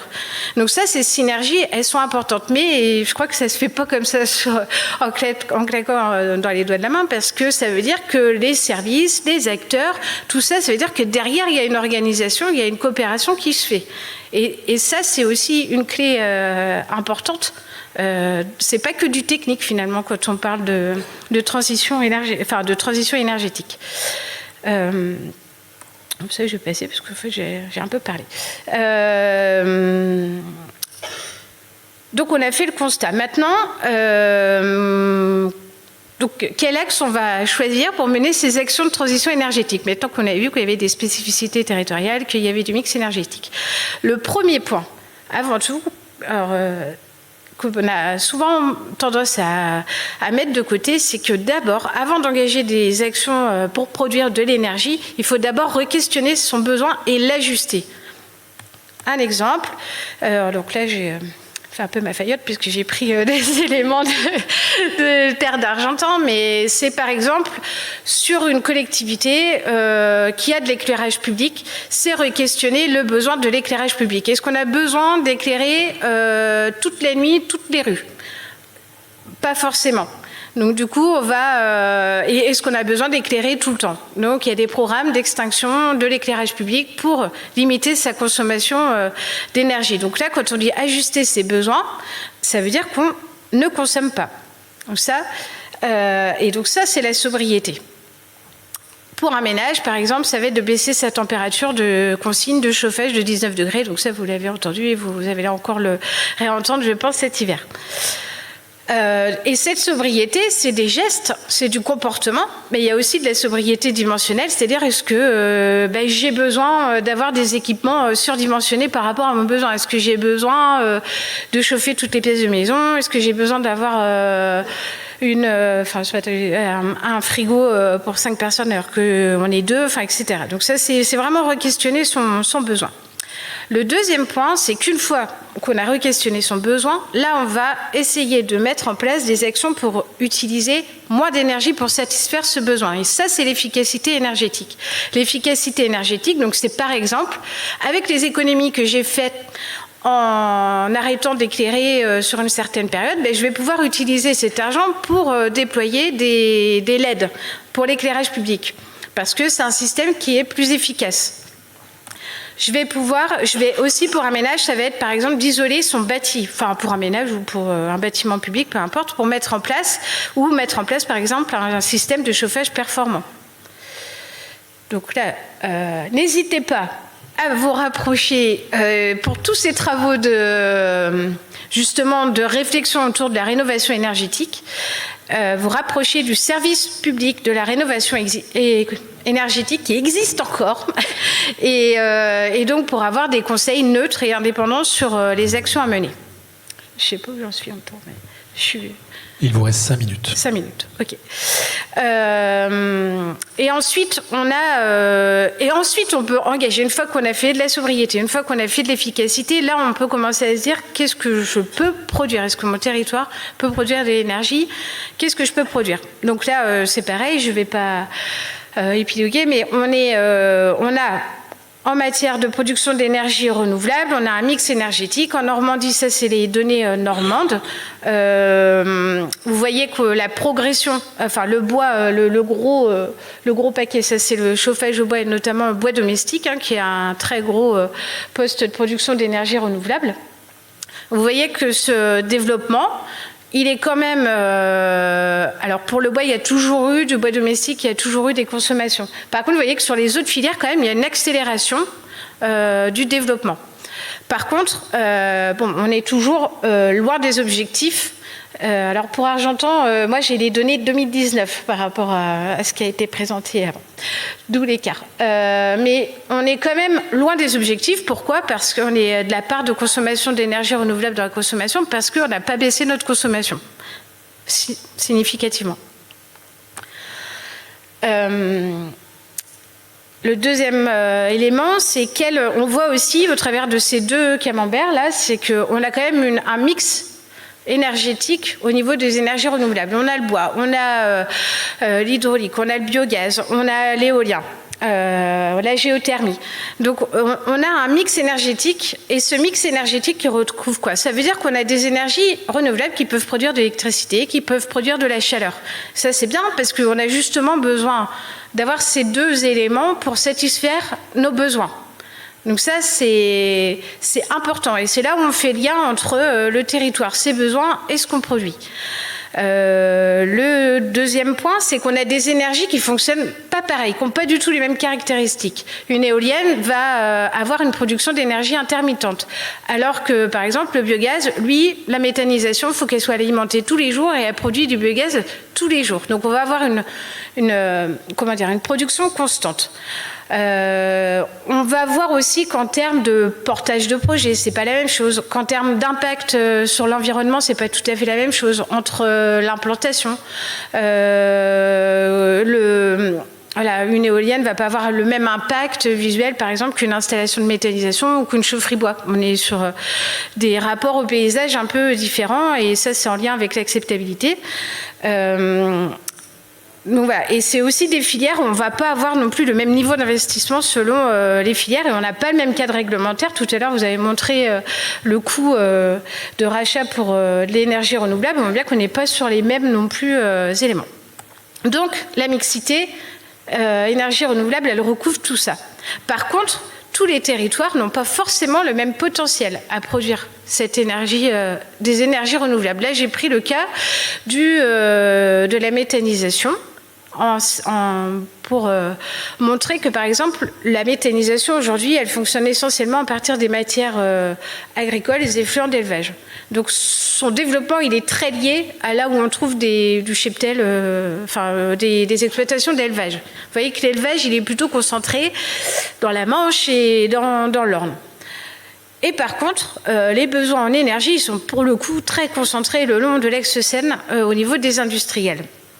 Donc ça veut dire qu'on a un potentiel propre de développement à chaque territoire, et qu'on ne peut pas non plus raisonner en disant « moi je produis que pour mon territoire » parce que finalement on oublie un peu les copains qui ont des besoins mais qui n'ont pas la même capacité à produire de l'énergie. Et à être, donc il ne faut pas forcément confondre la notion d'autonomie et d'indépendance. Pas parce que, l'indépendance, oui, il faut la viser, l'autonomie, attention, parce que ça veut dire qu'on raisonne à son niveau, et ça peut être dommageable pour les autres territoires qui n'ont pas forcément le même potentiel à la base naturel. Donc, alors, je vais aller rapidement là-dessus du coup. Je veux quand même conclure, c'est que, s'il me reste qu'une minute, c'est que quand on parle de transition énergétique, il faut d'abord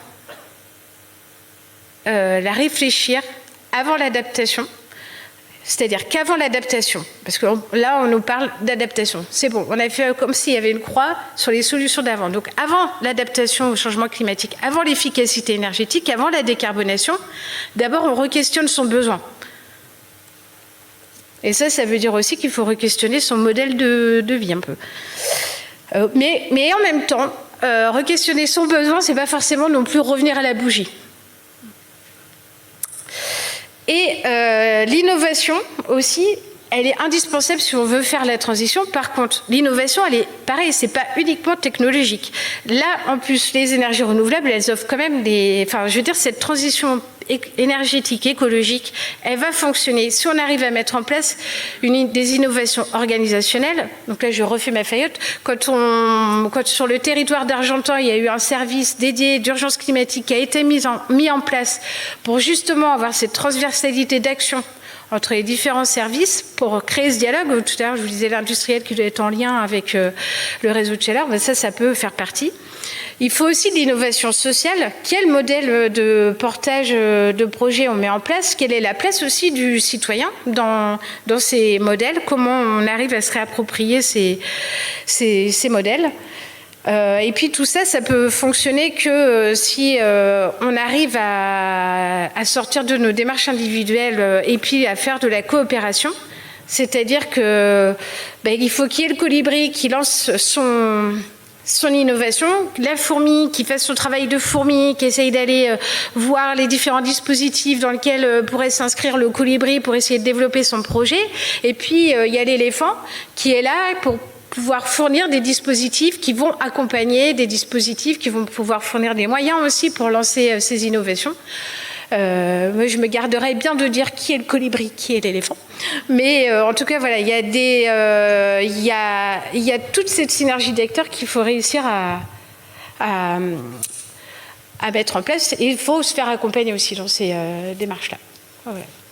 Très bien, merci beaucoup Marie. On peut applaudir Marie, elle a bien mérité.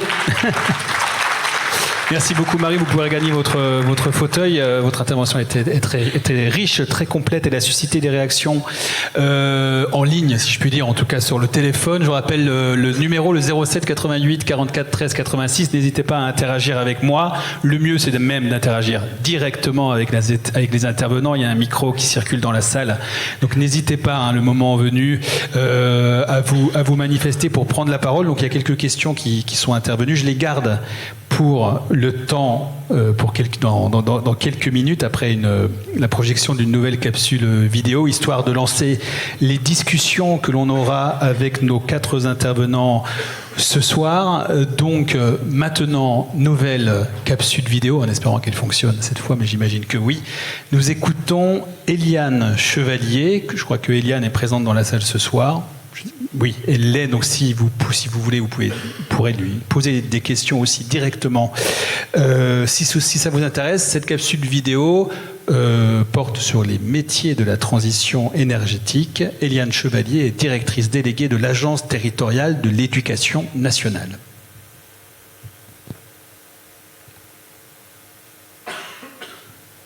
Tout à fait. Donc, les agences territoriales de l'éducation nationale ont été créées il y a 12 ans maintenant et elles sont mises en place sur les territoires. On est donc 14 sur toute l'Académie de Normandie pour être au service de la formation professionnelle et répondre aux besoins des entreprises et des territoires en fait.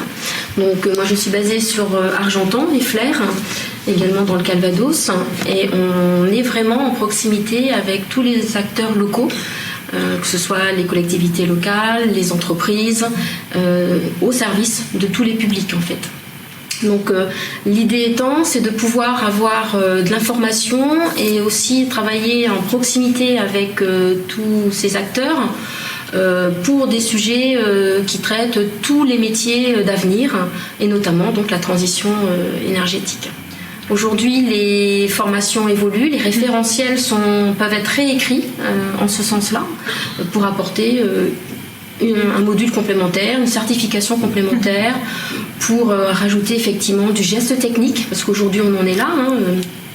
Tous les métiers n'évoluent pas, tous ne sont pas transformés fondamentalement, ils évoluent sur de la connaissance, sur de la réglementation. Donc tout ça est pris en compte pour pouvoir faire évoluer l'offre de formation. Donc ça concerne aussi bien la formation initiale que la formation continue ou encore les reconversions professionnelles. Donc voilà, aujourd'hui, il faut vraiment bien se connaître pour pouvoir apporter une réponse conjointe. On voit bien que les personnes ont besoin aussi de se former pour répondre aux nouveaux besoins. On a effectivement des diplômes qui peuvent être colorés, on dit ça comme ça, pour pouvoir ajuster au plus près une compétence technique et répondre à un besoin collectif d'entreprise. Donc, que ce soit pour l'industrie, que ce soit pour le bâtiment, tout secteur d'activité, ou le sanitaire et social également aussi. Sur Argentan, on travaille justement avec Terre d'Argentan sur le métier d'économa de flux, qui est un nouveau métier qui concerne la transition énergétique et qui permettra ensemble de pouvoir voir comment on peut faire évoluer la formation professionnelle. L'enjeu en fait aussi, c'est vraiment se faire connaître et de connaître effectivement les besoins. Donc on travaille vraiment en proximité, au plus près des branches, au plus près des collectivités, au plus près des entreprises de toute taille aussi.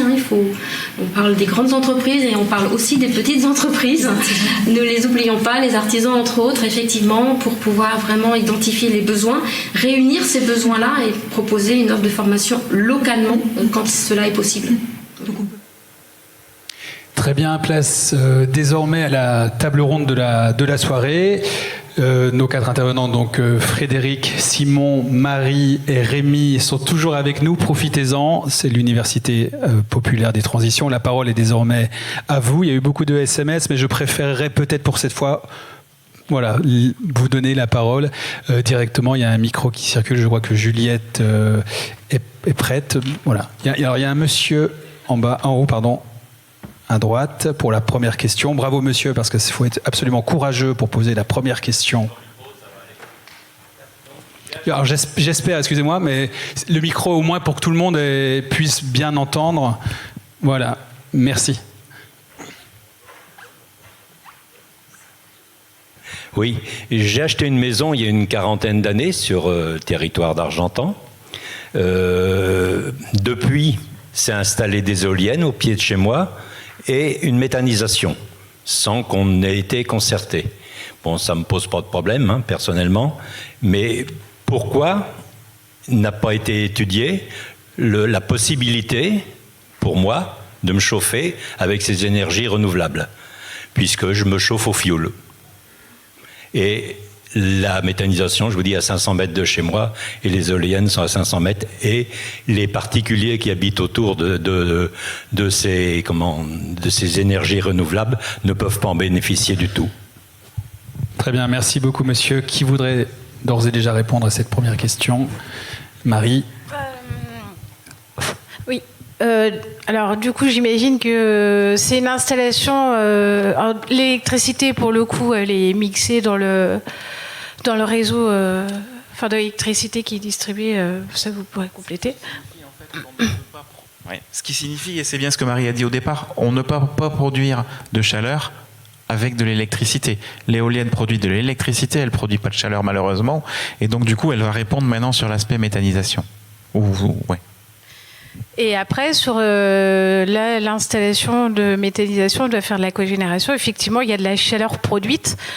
Alors, souvent, c'est des installations qui ne sont pas forcément de taille très importante et la chaleur, elle sert... il n'y a pas forcément de chaleur résiduelle pour alimenter des ménages, mais ça peut arriver. Mais sachez que déjà, la chaleur qui est produite, elle sert à alimenter le digesteur pour que ça fonctionne. Il y a une partie de la chaleur qui est réutilisée sur le process. Et puis souvent, sur les élevages, en fait, la chaleur, elle est réutilisée sur l'élevage pour se substituer à des énergies fossiles qui étaient utilisées auparavant sur l'élevage. Mais après, alors dans ce cas-là, ça n'existe pas, mais il y a des installations de méthanisation où la chaleur, elle alimente un réseau de chaleur qui chauffe soit une piscine ou des particuliers. Mais après, il faut savoir qu'un le développement d'un réseau de chaleur, ça coûte quand même des sous, et que pour vous, du coup, économiquement, ça n'aurait pas forcément été, ça aurait été un investissement de départ, et l'équilibre économique était pas forcément évident. Mais en tout cas, ça, c'est souvent des questions qu'on a. Quel est le retour finalement pour l'usager, le citoyen?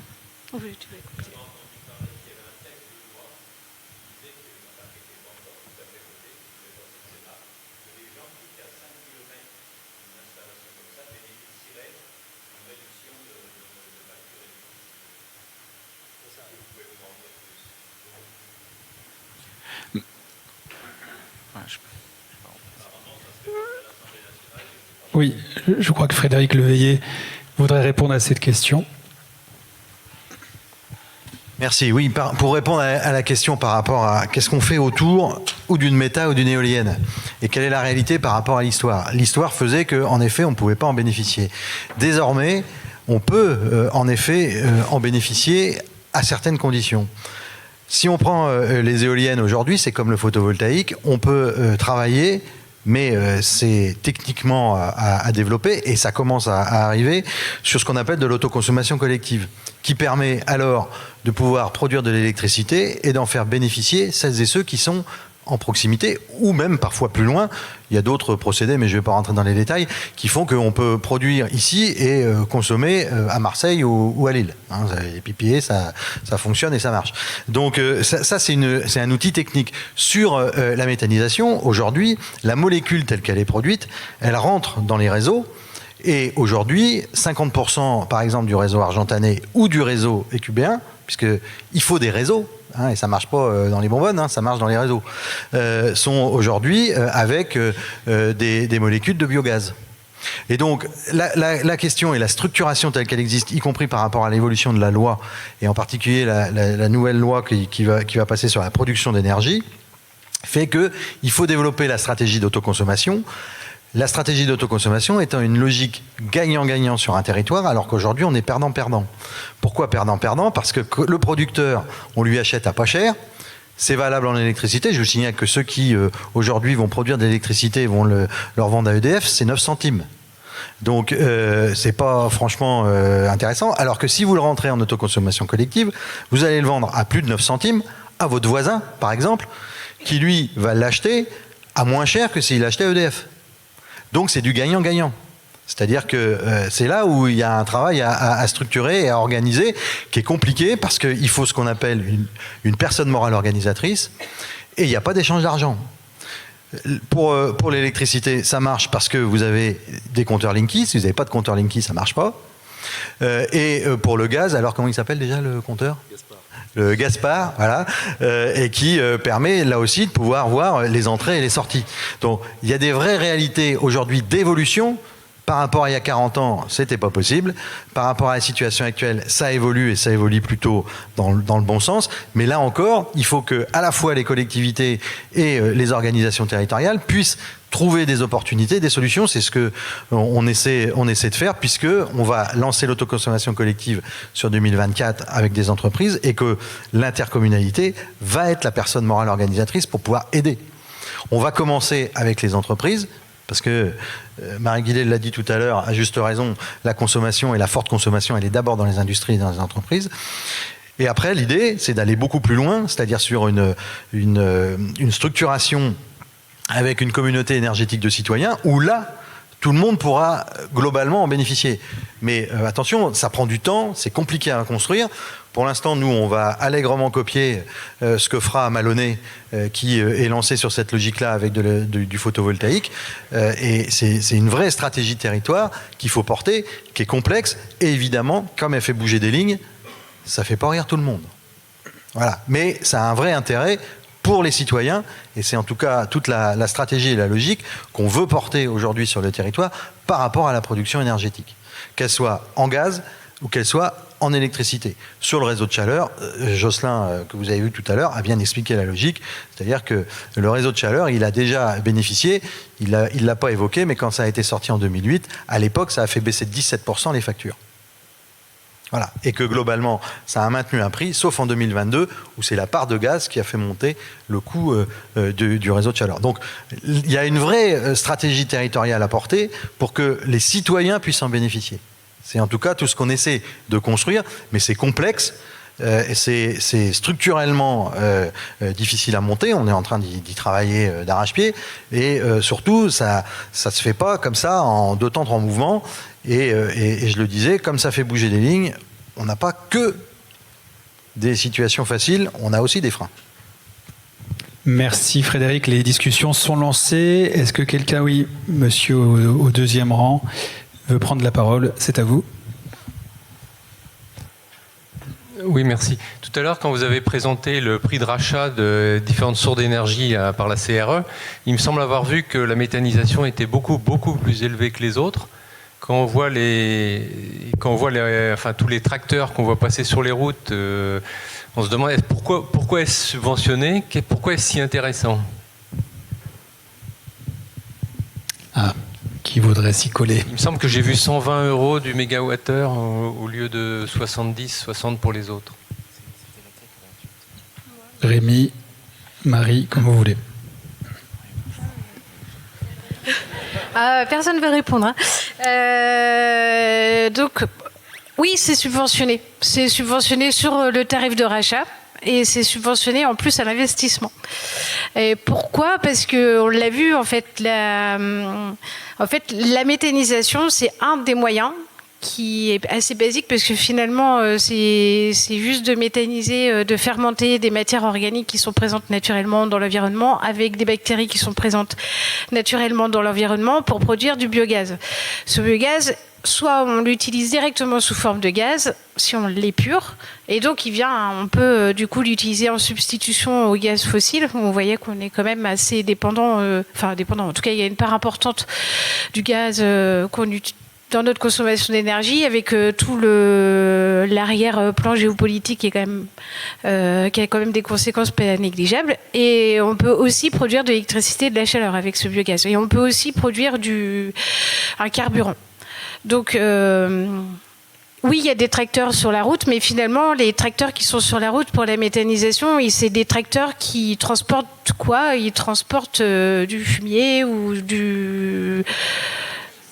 Oui, là, je vais m'embarquer dans un terrain où, oui, effectivement, c'est pas le bon, mais en tout cas, voilà, c'est des tracteurs qui vont transporter, dans la majorité des cas, des matières qui sont déjà présentes sur l'exploitation agricole. Et donc, ils rajoutent pas nécessairement Ils peuvent rajouter des rotations sur la route, mais après, il y a toute la logique aussi d'implantation de l'installation de méthanisation pour éviter que ça génère des nuisances pour les riverains. Simon, alors, c'est racheté plus cher, ouais. Mais pas. Alors le prix était, je sais plus le tarif de rachat en tête, mais il doit être autour de 12 centimes du kilowattheure, entre 12 et 20 peut-être. Mais il est à mettre en relation avec la taille des installations et la quantité d'électricité qui sera produite aussi. Ce que je vous ai présenté, les 8 centimes de kilowattheure pour les centrales photovoltaïques au sol, c'est valable pour les centrales photovoltaïques de plus de 5 mégawatts. Une puissance de plus de 5 mégawatts. Donc c'est des centrales qui sont quand même assez conséquentes, qui vont produire beaucoup plus d'électricité que l'installation de Meta telle qu'il figurait sur le slide. Donc au final, l'investissement est rentabilisé à un tarif d'achat un peu plus bas pour les centrales photovoltaïques aussi. Enfin, les niveaux d'investissement pour les centrales photovoltaïques restent plus faibles que pour des méthaniseurs. Merci. On pourrait mettre en comparaison avec des centrales photovoltaïques de plus petite taille ou sur toiture, où pour le coup là on est sur des tarifs de rachat qui sont semblables, autour de 10 centimes du kilowattheure, de 10-12 centimes du kilowattheure. Merci. Est-ce que vous avez encore des questions? Oui. Monsieur au premier rang. Merci. Une question, et je vais me permettre peut-être d'apporter une petite précision à la question précédente. Donc Frédéric Moulin, GRT Gaz. Marie a dit que effectivement l'énergie c'est pas que l'électricité, et la méthanisation c'est traditionnellement en Normandie c'est beaucoup effectivement de cogénération, de petites installations de cogénération. Donc ce qui explique le graphe qu'on a vu là sur le prix de rachat de l'électricité produite par méthanisation. En revanche, c'est aussi pas mal de production de gaz renouvelable qui est injecté directement dans les réseaux. Et donc, on a deux voies de valorisation qui ne sont pas les mêmes et des prix de rachat qui ne sont pas les mêmes non plus. Donc, voilà. On pourra apporter les éléments plus détaillés si besoin, mais je voulais quand même apporter cette précision. Moi, j'avais une question pour revenir à l'intervention initiale de Monsieur Le Marchand et qui est finalement complétée par ce qu'a dit Marie Guillet. Vous avez montré donc le graphe très intéressant qui montre la très forte corrélation entre le PIB et l'énergie. Alors, et Marie l'a dit, et on peut tous partager ça, qu'il faut réduire considérablement nos consommations d'énergie. Donc, est-ce qu'il va être possible, selon vous, de décorréler ces courbes, ou est-ce que finalement, la réduction des consommations d'énergie nous condamne à une forme de décroissance ? Alors, sans lancer de grand débat sur le découplage, parce que c'est très fortement discuté, mon idée est la suivante, qu'effectivement la meilleure énergie c'est celle qu'on ne consomme pas, d'une part, et qu'il va falloir effectivement repenser, on l'a dit tout à l'heure, les niveaux de pression à la fois sur l'environnement d'une manière générale, l'intensité énergétique, l'intensité matérielle aussi, c'est-à-dire que moi je m'intéresse beaucoup au low-tech et à la manière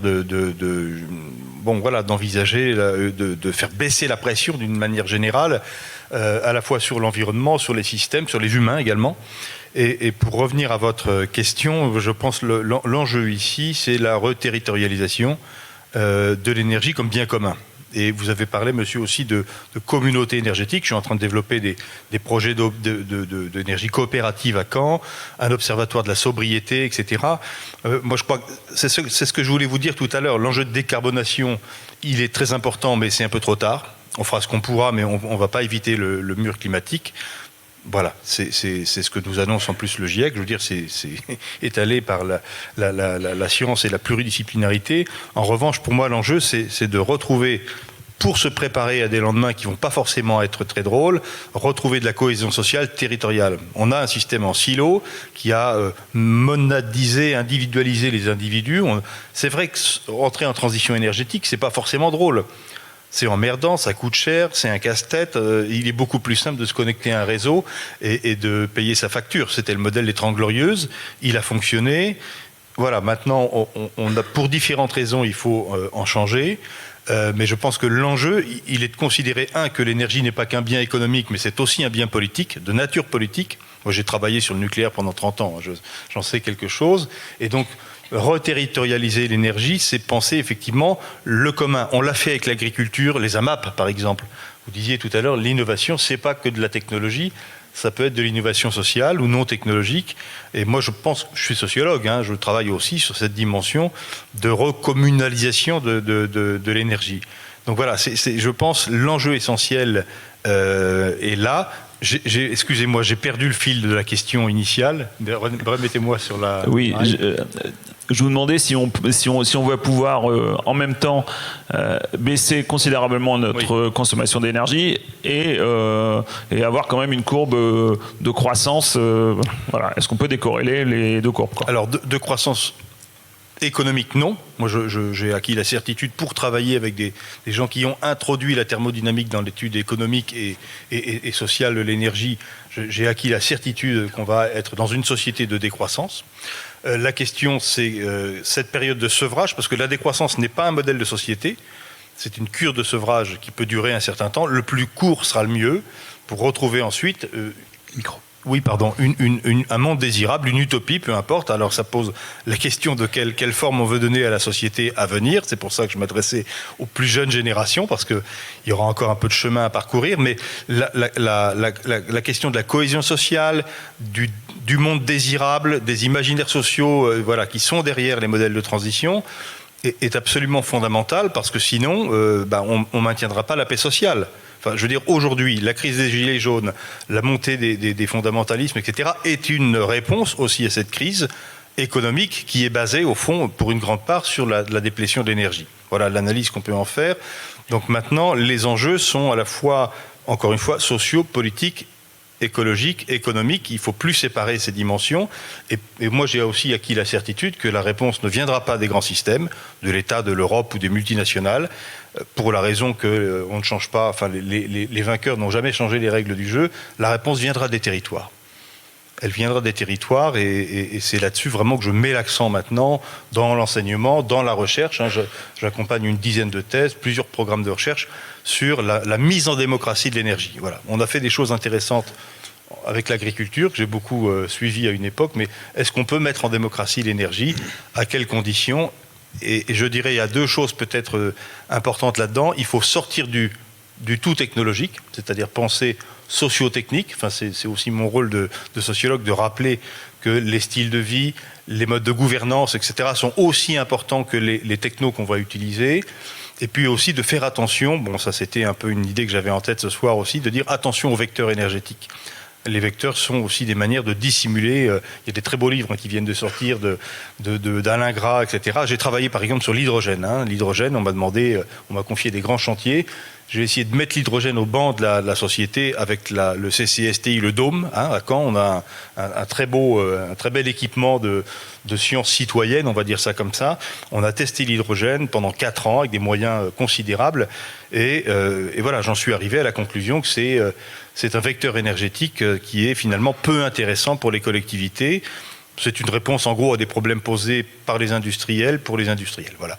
Mais par contre, à l'échelle locale, je suis très attentif évidemment à toutes les discussions qui ont lieu ce soir, y compris sur les moyens de la transition. Mais la grande question, encore une fois, c'est de penser les réseaux, les communautés énergétiques autour des usages que l'on va donc redéfinir. Et ça, c'est évidemment un travail à faire dans un cadre pluridisciplinaire, si je puis dire. Merci beaucoup Frédéric, ce sera le mot de la fin de cette table ronde. Le temps tourne, en effet, nous approchons du terme de cette soirée. Avant de passer la parole pour le mot de conclusion à Frédéric Leveillé, nous allons écouter Monsieur Moulin, qui visiblement a le don d'ubiquité, puisqu'il est avec nous ce soir et en même temps on le retrouve à l'écran. Frédéric Moulin, lui, va nous parler de la place du gaz dans les mix énergétiques des territoires ruraux. Bonjour, je suis très heureux d'être avec vous aujourd'hui pour partager quelques réflexions pour alimenter votre débat sur la production d'énergie. Je voudrais partager avec vous 3 questions. La première, a-t-on vraiment besoin de produire plus d'énergie renouvelable ? D'ici à 2050, la France va devoir réduire d'environ 40% sa consommation d'énergie et passer d'un mix énergétique qui est aujourd'hui composé à environ 2/3 d'énergie fossile, du pétrole, du charbon, du gaz et 25% d'électricité, à un mix énergétique qui sera pour moitié électrique et pour moitié composé d'autres énergies renouvelables. Ça, c'est l'objectif. Alors maintenant, le chemin possible pour y arriver. D'abord, produire plus d'électricité est une nécessité, mais les nouveaux réacteurs nucléaires ne seront pas prêts avant 2035. Donc, il faut produire plus d'électricité renouvelable. Et pour remplacer les énergies fossiles, il faut aussi mobiliser toutes les sources d'énergie renouvelable disponibles, et je parlerai notamment du gaz renouvelable. A-t-on vraiment besoin de gaz ? Aujourd'hui, l'électricité représente 1/4 de la consommation d'énergie et en représentera une grosse moitié en 2050. Donc nous aurons durablement besoin d'autres sources d'énergie. Pourquoi ? Parce que certains secteurs sont difficiles à électrifier, certaines branches industrielles, la mobilité lourde, les avions, les bateaux, mais aussi la production de chaleur. Et aussi parce que les systèmes énergétiques, et l'électricité en particulier, a besoin de ce qu'on appelle la flexibilité. La flexibilité, c'est gérer les écarts entre la consommation et la production, notamment par du stockage. C'est le rôle que jouent aujourd'hui les stockages de gaz. Ces nouvelles énergies, quelles seront-elles ? Des énergies renouvelables et bas carbone, des nouveaux carburants, de la chaleur renouvelable, du gaz renouvelable et aussi de l'hydrogène. Peut-on vraiment produire plus de gaz renouvelable ? Aujourd'hui, la méthanisation est la filière la plus mature pour produire du biogaz. À partir de déchets et de sous-produits agricoles, de biodéchets, de déchets industriels, de déchets ménagers, de boues de stations d'épuration, mais aussi de déchets qui sont aujourd'hui dans les centres d'enfouissement. La méthanisation en France, c'est à peu près 600 sites qui produisent et qui injectent du biogaz dans les réseaux. Vous en connaissez 4 à proximité d'Argentan. Ça représente aujourd'hui en France 12 TWh de capacité de production. Et la stratégie française énergie-climat propose un objectif de 44 TWh à l'horizon 2030. Avec la méthanisation, mais aussi avec des procédés émergents comme la pyrogasification et la gasification hydrothermale, on a en France un potentiel considérable de production de gaz renouvelable, de l'ordre de 320 TWh à l'horizon 2050, de quoi couvrir largement les besoins de consommation de gaz à cet horizon-là. Quand on veut appréhender les systèmes énergétiques, il est tout à fait essentiel de prendre en compte plusieurs dimensions d'espace et de temps qui sont nécessaires pour faire coïncider les besoins de production et les besoins de consommation. Il est évidemment tout à fait important que dans les territoires, comme vous le faites aujourd'hui, on se saisisse de ces questions et qu'on débatte des enjeux de production d'énergie. Mais il est tout à fait important aussi, à mon avis, qu'on comprenne que les systèmes énergétiques sont et resteront très complexes. Le sujet est complexe en effet, mais grâce à nos intervenants, nos experts ce soir, nous avons pu au moins éclairer, comprendre certains des principaux enjeux, des principales questions qui touchent à la transition énergétique et écologique. Donc je vous demande déjà de remercier, d'applaudir bien chaleureusement nos experts et nos spécialistes ce soir, ainsi que ceux que nous avons écoutés dans les vidéos. La soirée touche à sa fin. Avant de passer au verre de l'amitié, vous l'avez tous mérité pour un peu de chaleur humaine, parce que moi cette chaleur-là, on en a besoin, elle n'est pas forcément émettrice de CO2. Avant de passer au verre de l'amitié, je propose à Monsieur le Président de venir pour un mot de conclusion.